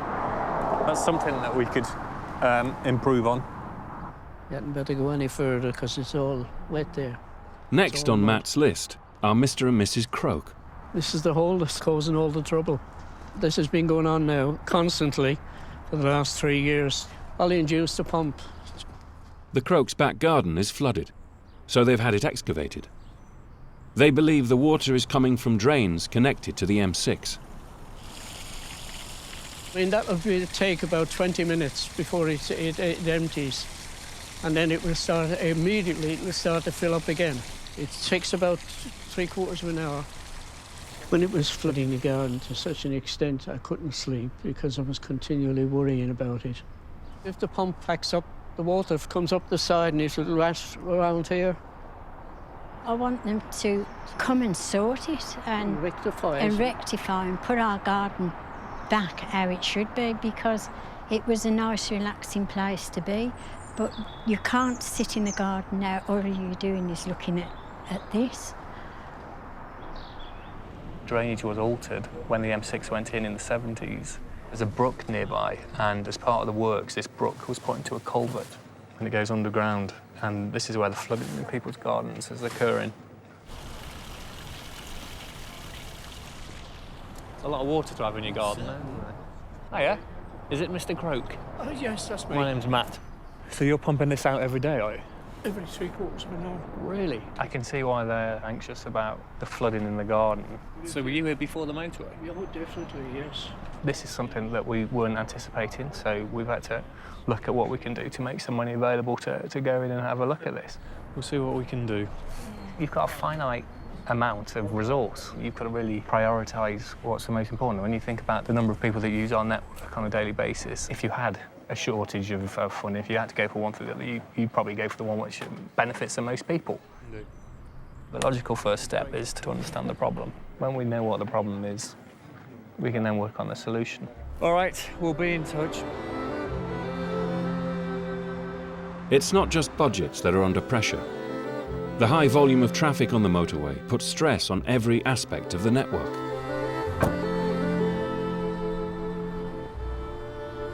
£20. Got it on the dashboard, open up the window, as I pull away, it flies out. There you go, some more money there, look. Not a bad way to start the day, finding 25 quid. On the M5, you'll find your money. On the M50, you'll find the porn. But it's not all £20 notes.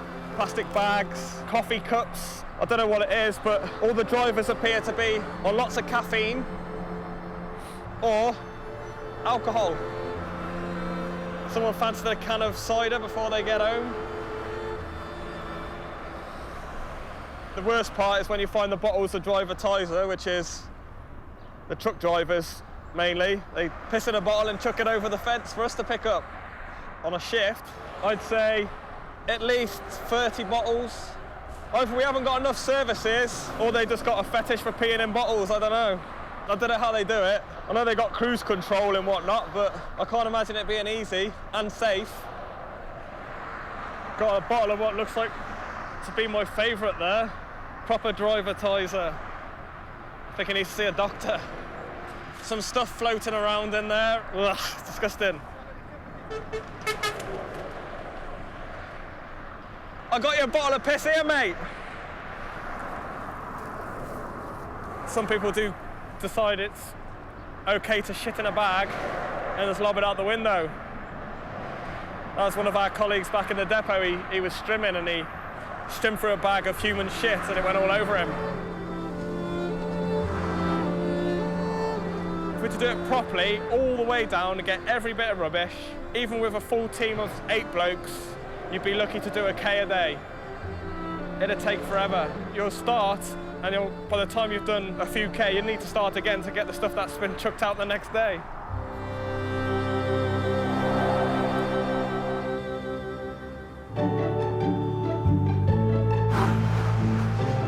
Tonight, the northbound carriageway of the M6 is being resurfaced between Junction 10 and 10A.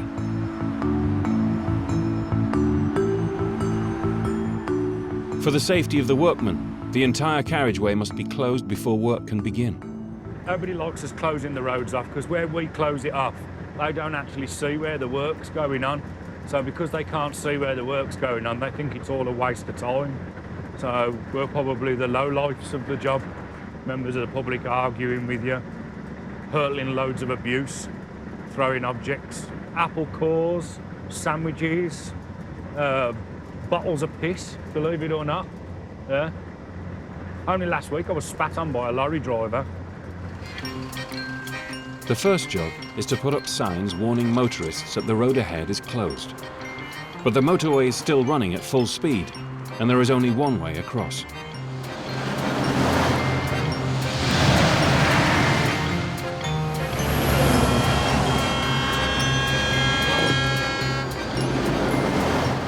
Go, Luke.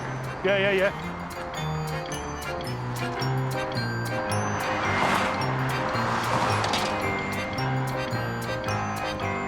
We're going to go for it?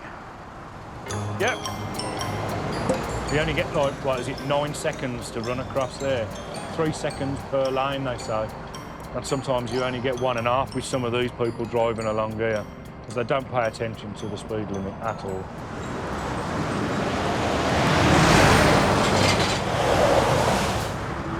I got hit about 4 or 5 years ago.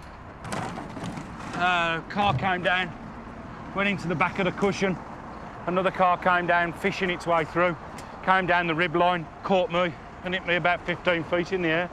Shattered my L2 in my back in 3 places. What goes through your head before you run across? I love you, Mum.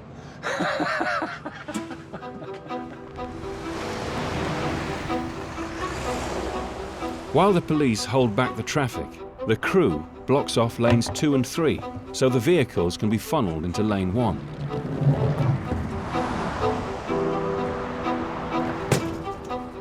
As soon as the cones are out, the police release the traffic. To keep the vehicles in lane 1, the crew drops a row of cones.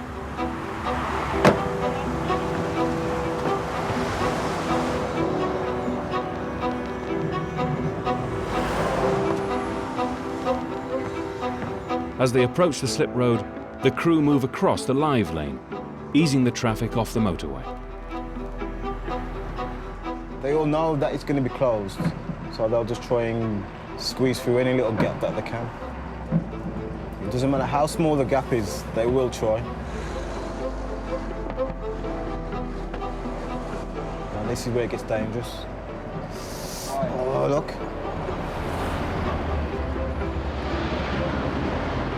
Barely enough room for them to manoeuvre around the barrier, and they're still going to try. Look how quick they're coming. How crazy is that? They're still trying to get through. No way.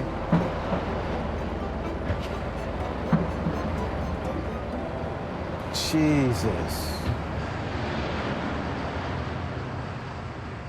I'm glad you experienced that. There's not a lot of people experience something like that. And it is ridiculous, but that's the life of traffic management. But life's not all bad for the traffic management crew. Have you ever laid down on the M6? I have. And I've played football on the M25. There aren't many people that can say that they've done that. Closures on. That's it. Fag break. It's 11 p.m. and work on the resurfacing project is about to begin. Dave Hawley's come to Murdoch Way to try and reassure local residents about the noise levels. It's part of the job, isn't it? And we've got to try and resolve it without having the residents go to the press or the residents complain about not having a hotel for the night. We've got to try and resolve it amicably. On the phone, they were both very, very reasonable. So hopefully, if it goes in the same vein, it shouldn't be an issue. All right, Mr. Sergeant. Jim and Alan have asked the Highways Agency to put them in a hotel while the work goes on. Well, I think with this scheme that we've got now, it's very, very short term as far as work outside the property. So the HA have basically said no to accommodation for the period. This is now good to me. Yeah. That's now good to me. It's just for tonight. Can I have everyone's attention, please? Tonight, the resurfacing crew are working a few hundred metres from Jim's house. Try and keep minimal noise down as possible. It is a sensitive area due to the residents. We've spoken to everybody and asked them to be very courteous, cut down the noise, lights to a minimum, vehicles in the area to a minimum. We've informed everybody that we've tried to reduce the noise for you. If I come outside your house and start a tool-up 20 metres away from your house, you're going to be outside to me saying, what the hell's going on here? Right, now I'm exactly the same. Yeah, now, I pay tax.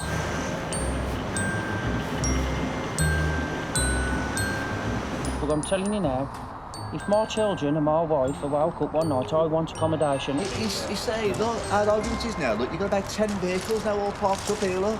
This is what you get. Let's see what they are first. We had this when they did the tarmacking before, Dave. We had about 30 vehicles and they're all parked up, looked like a discotheque. Here you are, after that Tadger. After jackhammer. I don't know whether you can hear the Tadger behind us. Charlie, I'm by these residents' houses. Can you find out who's jackhammering south of the bridge? There's loads of vehicles parked opposite them. They look like ones with excavators on the back. Well, he should have done, if he's had that induction, move them on. We get mad, we get frustrated, then we go on the motorway, and then we put a stop to your work, and then the police come. Because there's stuff like that, it makes you want to go out there and stop it. Now, that, right, that'll be wailing through my house now. You know, they've all been inducted and told. This has just proved the point. Fair tonight. Right, I'm going home to bed, unfortunately. I've got to meet in the morning. I don't think it went too badly at all. The flashing lights don't seem to have an impact on the properties as far as I can see. all the noise of the vehicles going past. They've obviously got gripes, but I think they're prepared to listen. They've got no respect for the residents, you know what I mean? And he says we don't need a hotel. Yeah, let him come and stop here the night then, and I'll go and sleep in his house. I'm going to be getting in touch with everyone I can. I shall even get in touch with the press as well. And we'll just start kicking it off again. Because if that's what they want, if they want to fight, then we'll have to fight. At Junction 10 on the M6, the tarmac gang is ready to start work. 3.5 miles of an 8-lane motorway needs to be resurfaced. To complete the job, the gang works on a different section every night for 4.5 weeks. Supervisor Matt Gilbert is marking out the area for tonight's work, a 620-metre stretch of lane 2. I should be really skinny all the walking I do. Don't know why I end up so fat. It's all going to get ripped out by the planer, then we're going to relay it with fresh tarmac, 220 tonnes worth going in this. Before the new surface can be laid, the top 45 millimetres of the old road has to be removed. It's called milling. Drum starts spinning. Material gets smashed up into fine pieces. This 40-ton planing machine has a rotating drum armed with 168 tungsten picks. That's the cutting piece there. That's the tungsten piece in there. They have to keep spinning so they cut nice. As the drum turns, the picks dig up the road surface into small pieces. These pieces are then dumped into a series of empty trucks. Each one of them, they'll hold 20 tonne. How long would it take you to fill it up? Probably 5 minutes. Once the old road has been torn up, the tarmackers can get to work. Oh, this should last 10, 15 years easily. Try to do it well so it lasts a long time. So we don't have to come back again. Fresh tarmac arrives at a temperature of up to 180 degrees centigrade. The paver spreads the tarmac across the width of the road, whilst the driver controls the flow of the material to ensure it's evenly spread. Take pride in it. I like to think that we wouldn't be here if we didn't do a good job. I'm the gaffer of the squad that makes the hot hash stout. Well, we laid it in the hollows and we laid it in the flat, and it doesn't last forever, sure I swear I lit me hat. But I wandered up and down the road, but sure I never felt any surface that was equal to the hot hash stout. The new tarmac will help to reduce road noise. This tarmac's a lot quieter than the old material. If you're looking cross-section, you've got little indents or voids. On the old one here, that's well worn, that's fairly smooth all the way across, so there's no voids between the coarse aggregate. On this side, you've got voids where the noise goes down into it. The hardest part of tarmacking a road is smoothing the joints. It's a skill, it's an art form, raking is. It takes a lot of practice. Just tucking the joint in to make sure it's going to go nice and flush. You can either do it or you can't. As simple as that. I learnt from the best, my dad. A lot of family stuff in tarmacking. 3 of my brothers, 2 in this gang that are here tonight and 1 in a different gang. Once one gets a job, I think they get them all a job. A lot of our people in the village are all tarmackers. It's only a small village.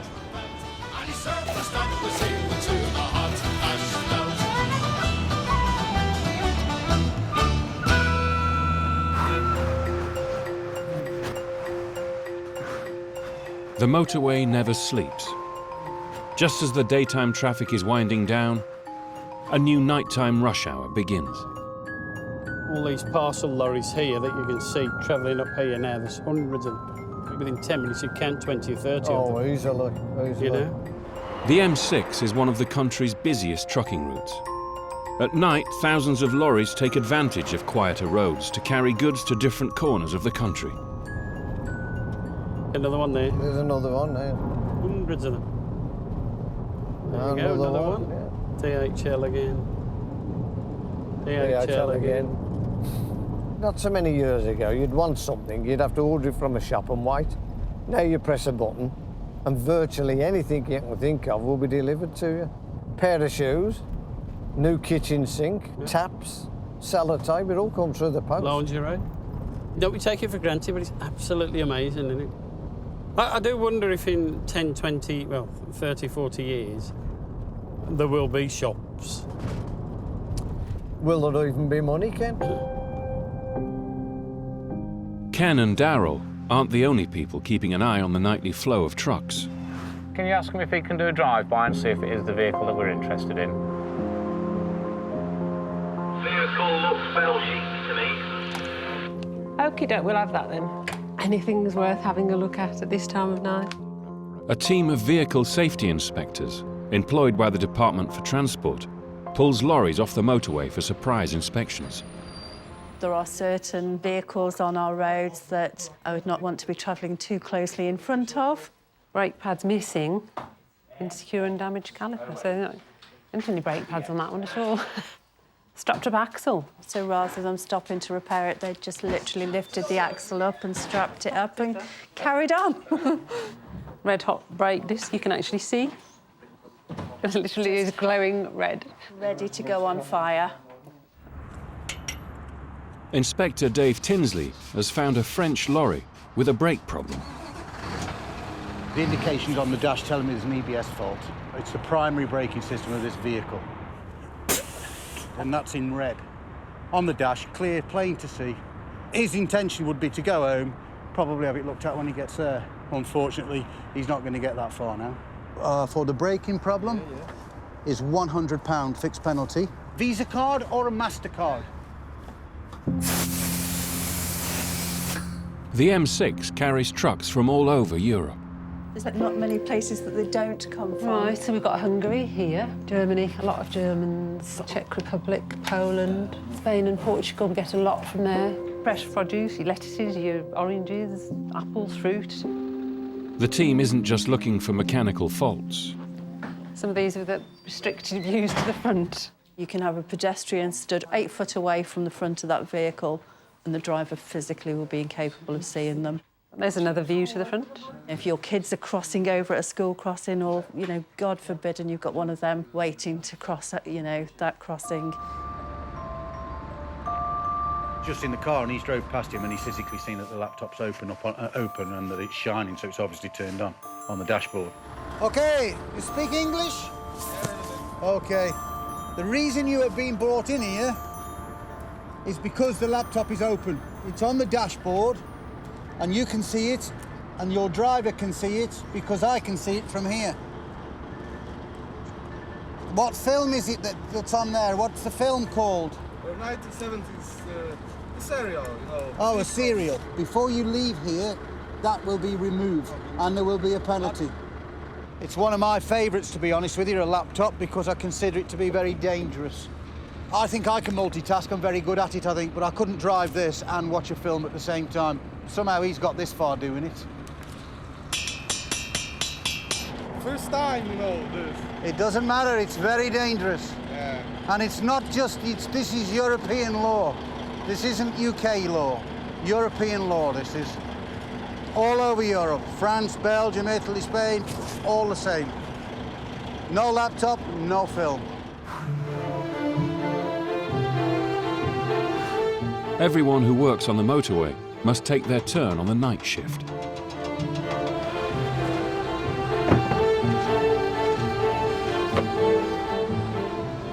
Were we up on that, Andy? Were we up on that mark? But with so many vehicles on the M6 during the day, the tarmackers often work at night. We're watching them going home while we're still working away. It is hard, to be fair. You obviously get up, you don't know when to have breakfast or dinner, you know. You're all over the place with how you eat, and it is hard. Home all day on your own, ain't you? Mrs. comes in, you go out. I find it quite hard. You want to be at home with little one, but you've got to go out and earn the bread. It's as simple as that. My little girl's 1. I don't know how old yours? Yours is 3. Yeah, it ain't the easiest, is it? I spend more time with him than I do the missus. We may as well get married. Tonight, Matt has brought something for the gang to cheer them up. So I'm the master chef. There's my 2 quiches I made. So one's bacon and caramelised onion, and mine's mushroom and bacon, because that's my favourite. Hey, up here's quiche, man. You got any quiche? That's for you lot. Do you like a piece? Tarmac enhances the taste of food. I love the smell of tarmac. Some people hate it. Cheers, Matt. Cheers, Matt. Gorgeous, that. You like it? Yeah. Good, isn't it? Yeah, I think I'm famous for my quiche.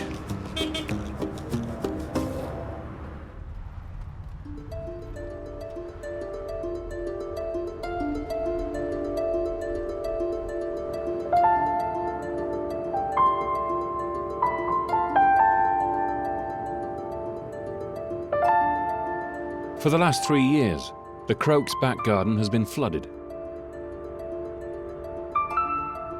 They believe the problem is linked to a drainage system that was put in when the M6 was built. Highways Agency Asset Manager Matt Taylor has sent a survey team to find out what's going on. What would give me the biggest headache would be if the solution involved extensive works, having to put in new drains.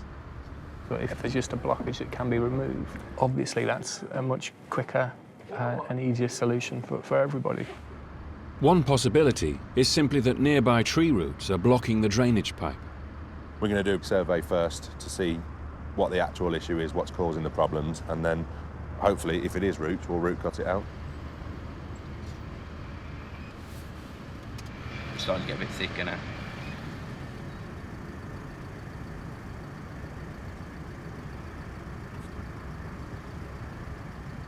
There you go. I don't think it'll get much further than that. Looking at the root ingress that we've got upstream, we'll need to root cut out wherever it goes and try and get that water flowing.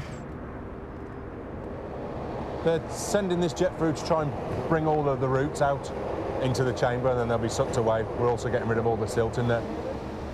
48 years, they've never had a problem until that was built. The Croaks local councillor, Councillor Dring, has come to make sure the survey team understands what they're dealing with. See, yeah. You say the water's this high in the summer as well? Yeah, it just keeps filling up. Yeah, there's a bit of silt in there, but not enough to really be causing that much of a problem. I'm not an engineer. The common sense tells me there is something radically wrong. Oh, yeah, yeah. And it's got to be sorted. Mm-hmm. You know, we've got a duty of care to the Croaks. Yeah, you know, there's some roots in that run, but I can't see how it's going to be causing that much of a problem. What we've seen in here, this chamber's flowing fine. So if the issue was downstream of here, I'd expect this chamber to have a water level in it, which it doesn't. So I would assume that the issue is this way, going into the gardens. I think there's a collapsed pipe in the back garden. It's having a big impact on them, and they want to try and move eventually, but they can't until this blight has been sorted out. And it is a blight on the property. Now, would you buy a house with this in the bottom of your garden? I declare this motorway open. The Birmingham section of the M6 opened in 1972. Motorway systems, if properly planned, relieve the congestion of our towns and cities and enable transport of people and goods to take place efficiently and pleasantly.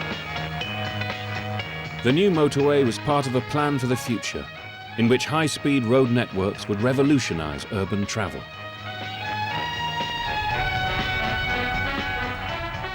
Cars are sold on freedom, that's what they still sell them on. You look at the amount of adverts, you'll see cars winding around mountain roads, and you never see another car, do you? The ads all portray this wonderful, way, here we go, big smiles on the faces. Then you look across there, I can't see anybody smiling across there. They're all fed up. Today there are 5 times more vehicles on the motorway than there were when it opened. What do you do here, for example, where it's an elevated section, 30 foot above the community? You can't do anything else, you can't add bits onto it. 10 years ago, in an attempt to solve this problem, the government commissioned a private company to build and operate another brand new motorway, the M6 toll. This is your M6 in orange, and this is the M6 toll in the light blue, which takes you around that congested area around here, the Spaghetti Junction, M5, M6. So you've got the option to use the M6 toll. It's nice. It's actually a pleasure to drive up here. Tell you what, Ken, look at this. No rubbish, no nothing. It's the ideal road to be on, isn't it? It seems to be in lovely nick, doesn't it? I've never, ever seen the toll busy or congested. It's a quicker option, obviously, but you'll have to pay for it. Built at a cost of £900 million, the M6 toll charges an entry fee of £5.50 per car. Be careful I don't get on the toll. I've been on there twice already by accident. Because not only do you get lost, you also have to pay for the privilege. And that just rounds off a thrill-packed afternoon, that does, I can tell you. Not only does it take me to somewhere I don't want to be, I have to pay to get off it. You do get a lot of the more sportier models on here. Another BM, look. Yeah. Another one. Yeah, Audi, BMW. I'll tell you what, let's play a game. Let's spot the ordinary car and wonder why they're on here. How much did it cost on the toll though? Like, because last time you were like...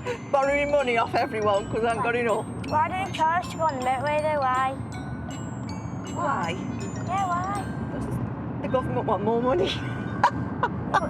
I don't know. Not doing the job it was built for. It should be reducing the congestion around the Birmingham box and helping, people get around it. With M6 congestion still on the rise, the Highways Agency has come up with a radical new solution. They've called it Smart Motorway. Smart motorway now, isn't it? Keep changing the name of it. Don't know why. Managed motorways. Now they've renamed it to Smart Motorways because it sounds better than managed motorways, I think. BBMM.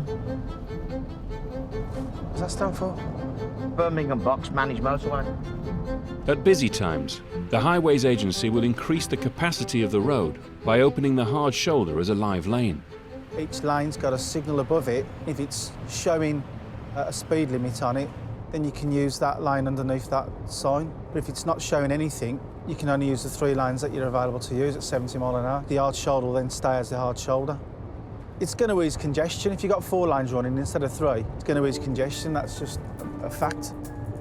When all 4 lanes are running, the hard shoulder will be replaced by a series of pull-ins for vehicles that break down.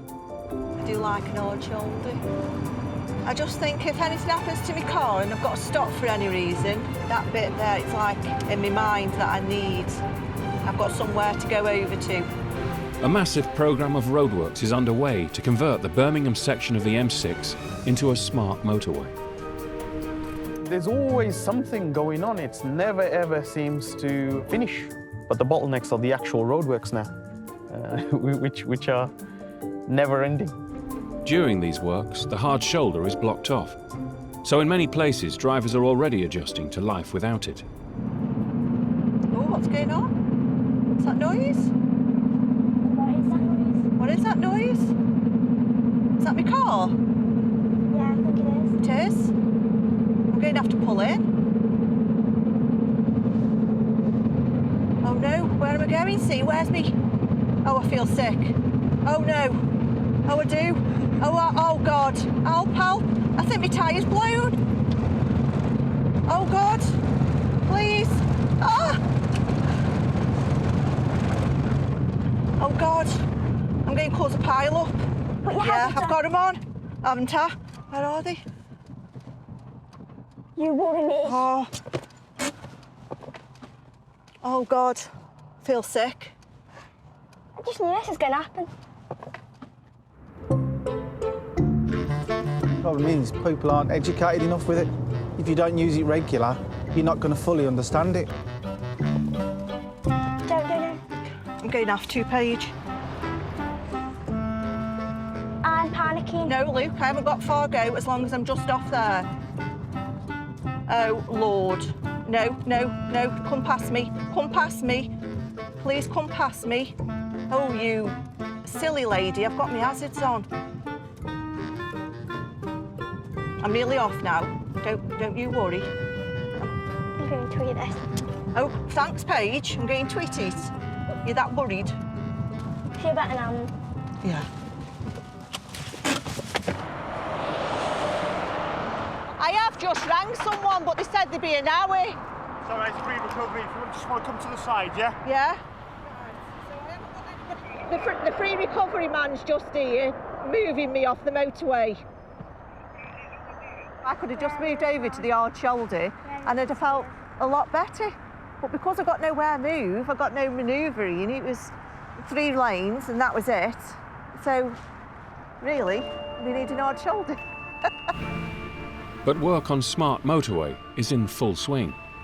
At Junction 6, the cones are coming off, ready to open the next section for the first time. 10 miles away, at Junction 10, Dave Hawley has been trying hard to keep local residents happy while his team resurfaces the M6. He's had some bad news. Anger as late night noise from M6 works. The locals have been complaining of booming noise and flashing lights from lorries from workmen resurfacing the carriageway. There is some noise, but I wouldn't class it as being booming or horrendous. Well, obviously, we don't want bad publicity. I've tried to explain to the people, the residents, what we're doing, what mitigation measures we're taking. And I can't do any more than that. Yeah, I'm disappointed with the article. For 2 weeks, the works have been taking place along a 3.5-mile stretch of the M6. But for 5 nights, they will be right outside the residents' houses. So Dave has hired an independent noise expert to find out how loud they really are. What we're looking to do is monitor the noise over a sensitive time, which is the evening, and comparing the noise of the evening traffic with the noise that would be generated when they're laying the new road surface.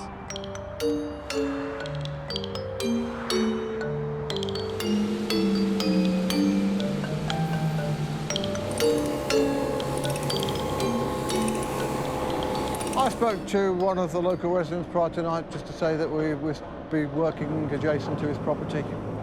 I wouldn't say they welcomed it. Oh, emergency, John speaking, how can I help? Hello, John. My name's Mr. Sargent. I've got a complaint.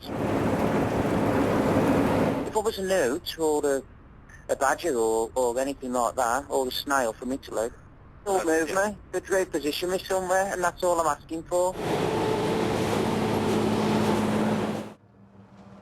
Looks like another planer, I don't know. It could be a planer or it could be the road sweeper. Now if this was summer, when you wanted your windows open, could you sleep through that? I mean, I couldn't sleep through that. If you live next to a motorway, you've got to expect some maintenance work on the motorway at some stage or other. It's a little bit of inconvenience for a very short period of time. I've been with enough people whose lives have been wrecked by noise. Sometimes it's not the continuous noise, it's the sudden changes in noise that affect people. He's stopped work at the moment. He's out there and he started up. It's like a U-boat. It's like a war game. He's gone in silent mode and they're just lying in wait. They're waiting quietly for me to make my next move. I don't understand, what move could you make, Alan? What move can I... Well, I could phone the 24-hour hotline and report them, which I have done in the past, you know. Or I'll just leave it till in the morning and then I'll phone my MP and then I'll get him to sort it out for me. It can feel to some people like a torture. It's awful. They just can't get away from it. You can't escape the noise. That's the problem. It's nice, it's good for your health, it makes you depressed, gets you stressed and everything.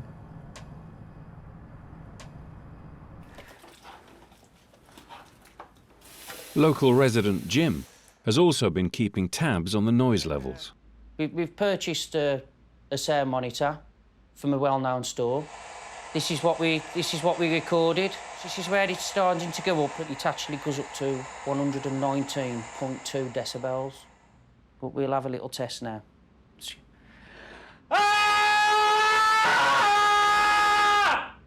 That's 102.3 decibels. If someone's doing that while you're asleep in your ear hole, it's going to wake you up and you're going to get really angry over it. I just want them to believe us and to understand that it is unbearable.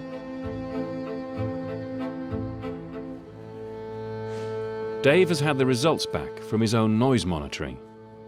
At 6 o'clock at night, the decibels are around about 75 average.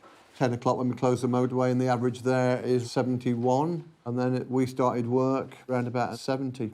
Well, it shows that our noise levels are comparable or slightly less than what you get with a normal running motorway. You've got to get that algae off. Mr. and Mrs. Croak are waiting to find out what the Highways Agency plans to do about their flooded garden. That's awful slimy today, isn't it? I worry about him getting too near to the edge because he did go in the one time. Their local councillor has been in touch with asset manager Matt Taylor. I'm concerned at how pathetically slow you have been in dealing with the problems at Mr. and Mrs. Croak. There is a substantial failure of the drains underneath all of the gardens. The solution is going to be quite a large job. Fixing the collapsed pipe will cost £43,000. It will just have to go into competition with all the other schemes that we've got for funding. The pressures on us are that we've got to provide a network that's safe, that's free-flowing, and that can facilitate growth. And that's why a scheme like this is going to be a little bit difficult, because it doesn't really tick any of those boxes. Matt now has to call the councillor and let her know where things stand. Giving you a call to give you an update about what's been going on with Mr. and Mrs. Croak. Now, there's a number of things that could have happened to that to cause it to have blocked. The worst case scenario would be that it's collapsed. So Mr. Croak's just paying the penalty of what's happened further along. Yeah. Timescale, that's what's important to me. Yeah. What I'm looking for now is action. That's what I've got to try and get it through. I've got to promote it against other schemes and make sure that this comes out as one of the priorities. Why should it go forward in a pool when it's a standalone case? I'm going to explore various ways of getting it funded. There are some new ways that are specifically for schemes like this, which don't have a great benefit to the network but need doing. You know. So you're not going to put it in the pool, you're going to do it standalone? We'll give this a good go and try and get this funded ASAP. All right, thank you very much. Thank you. We'll keep in touch. You. Cheers, bye. Bye. They are a priority because they live next door to our network and they're a customer of ours. We'll do it. We'll find a way. Have to. I'd just like a closure to it. It's been a long time now, and we've had enough. You know, you just take it for granted that you can use the motorway, and you don't appreciate what people underneath the motorway are suffering. I wish to God we had moved. In the end, Matt did find the money to repair the drains, so the flood in the Croak's garden should soon be gone.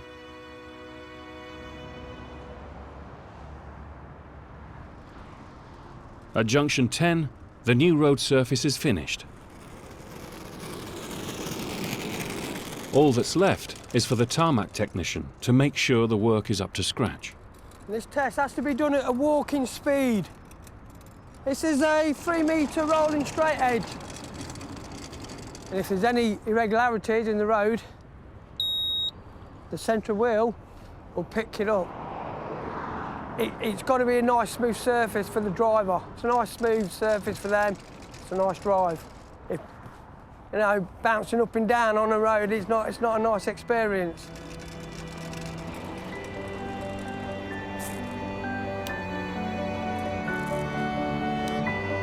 $250 metres. Smooth as a baby's bum. A lot of people get upset, don't they, with roadworks. We've closed the M6, but tomorrow when they come that down, it's nice and smooth. They'll think, oh yeah, that's different. That's nicer.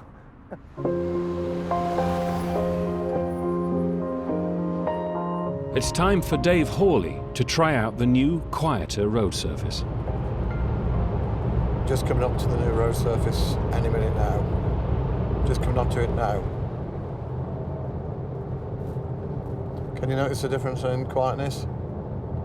It's quite considerable. And we're on the old again now. And we're back on the new now. Very short stretch of old coming up. Noisier again. And back onto the quiet. It's quite an important job, isn't it, to get it right? Providing a good quality finished product.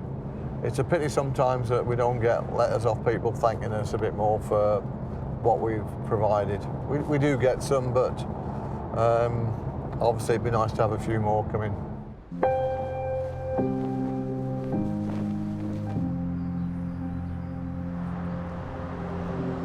What do you think of that tarmac down there? That's how it made no difference. No. The 5 weeks at the works here turned our lives upside down again. They've done a good job, don't get me wrong, for the drivers. Would it be fair to say it's become a bit of an obsession for you? Yeah. It's, I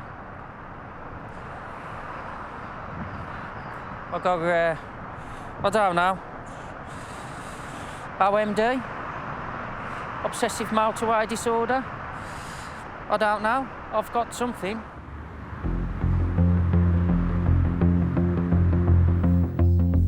On the M6, a new section of smart motorway is ready to be opened. You do get a good response when it opens, because you could see the actual difference between the congestion. It was non-existent. They will now change and you'll get 4 speeds across the actual carriageway, showing members of the public, and they can use the hard shoulder. Right, Trent, as soon as you're ready. Yep, we'll start opening them up. Echo 22, go ahead of it. Yeah, g'day, mate. Yeah, I'm all yours, mate. It's showing on road now. All the links through the junction are showing 60s now. We're open. 6 to 7. 4 lanes running. There we go. We've actually got 4 lane running. So what I'll do now is I'll get over there and we'll see if anybody follows us. Shall we do it? Yeah, because there's no one on it yet. 60 mile an hour. There you go. This is momentous. Yeah. We're just here. HGV. HGV's seen us in lane 1 and he's gone straight onto it as well. Bang. And I would imagine that's our first customer. I think it's sort of major areas, major built-up areas. This is the future of the motorway.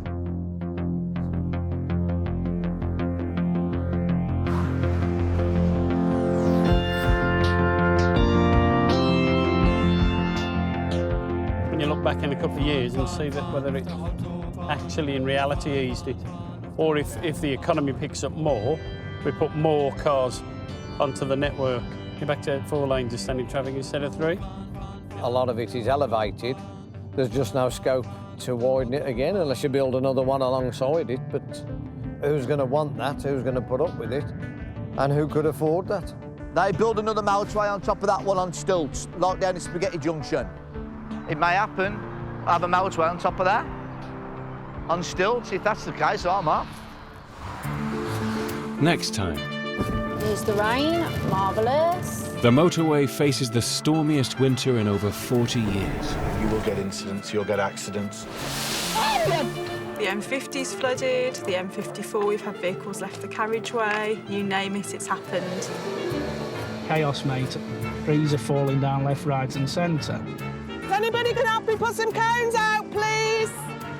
Last thing I was expecting today was 60-foot conifers across the carriageway.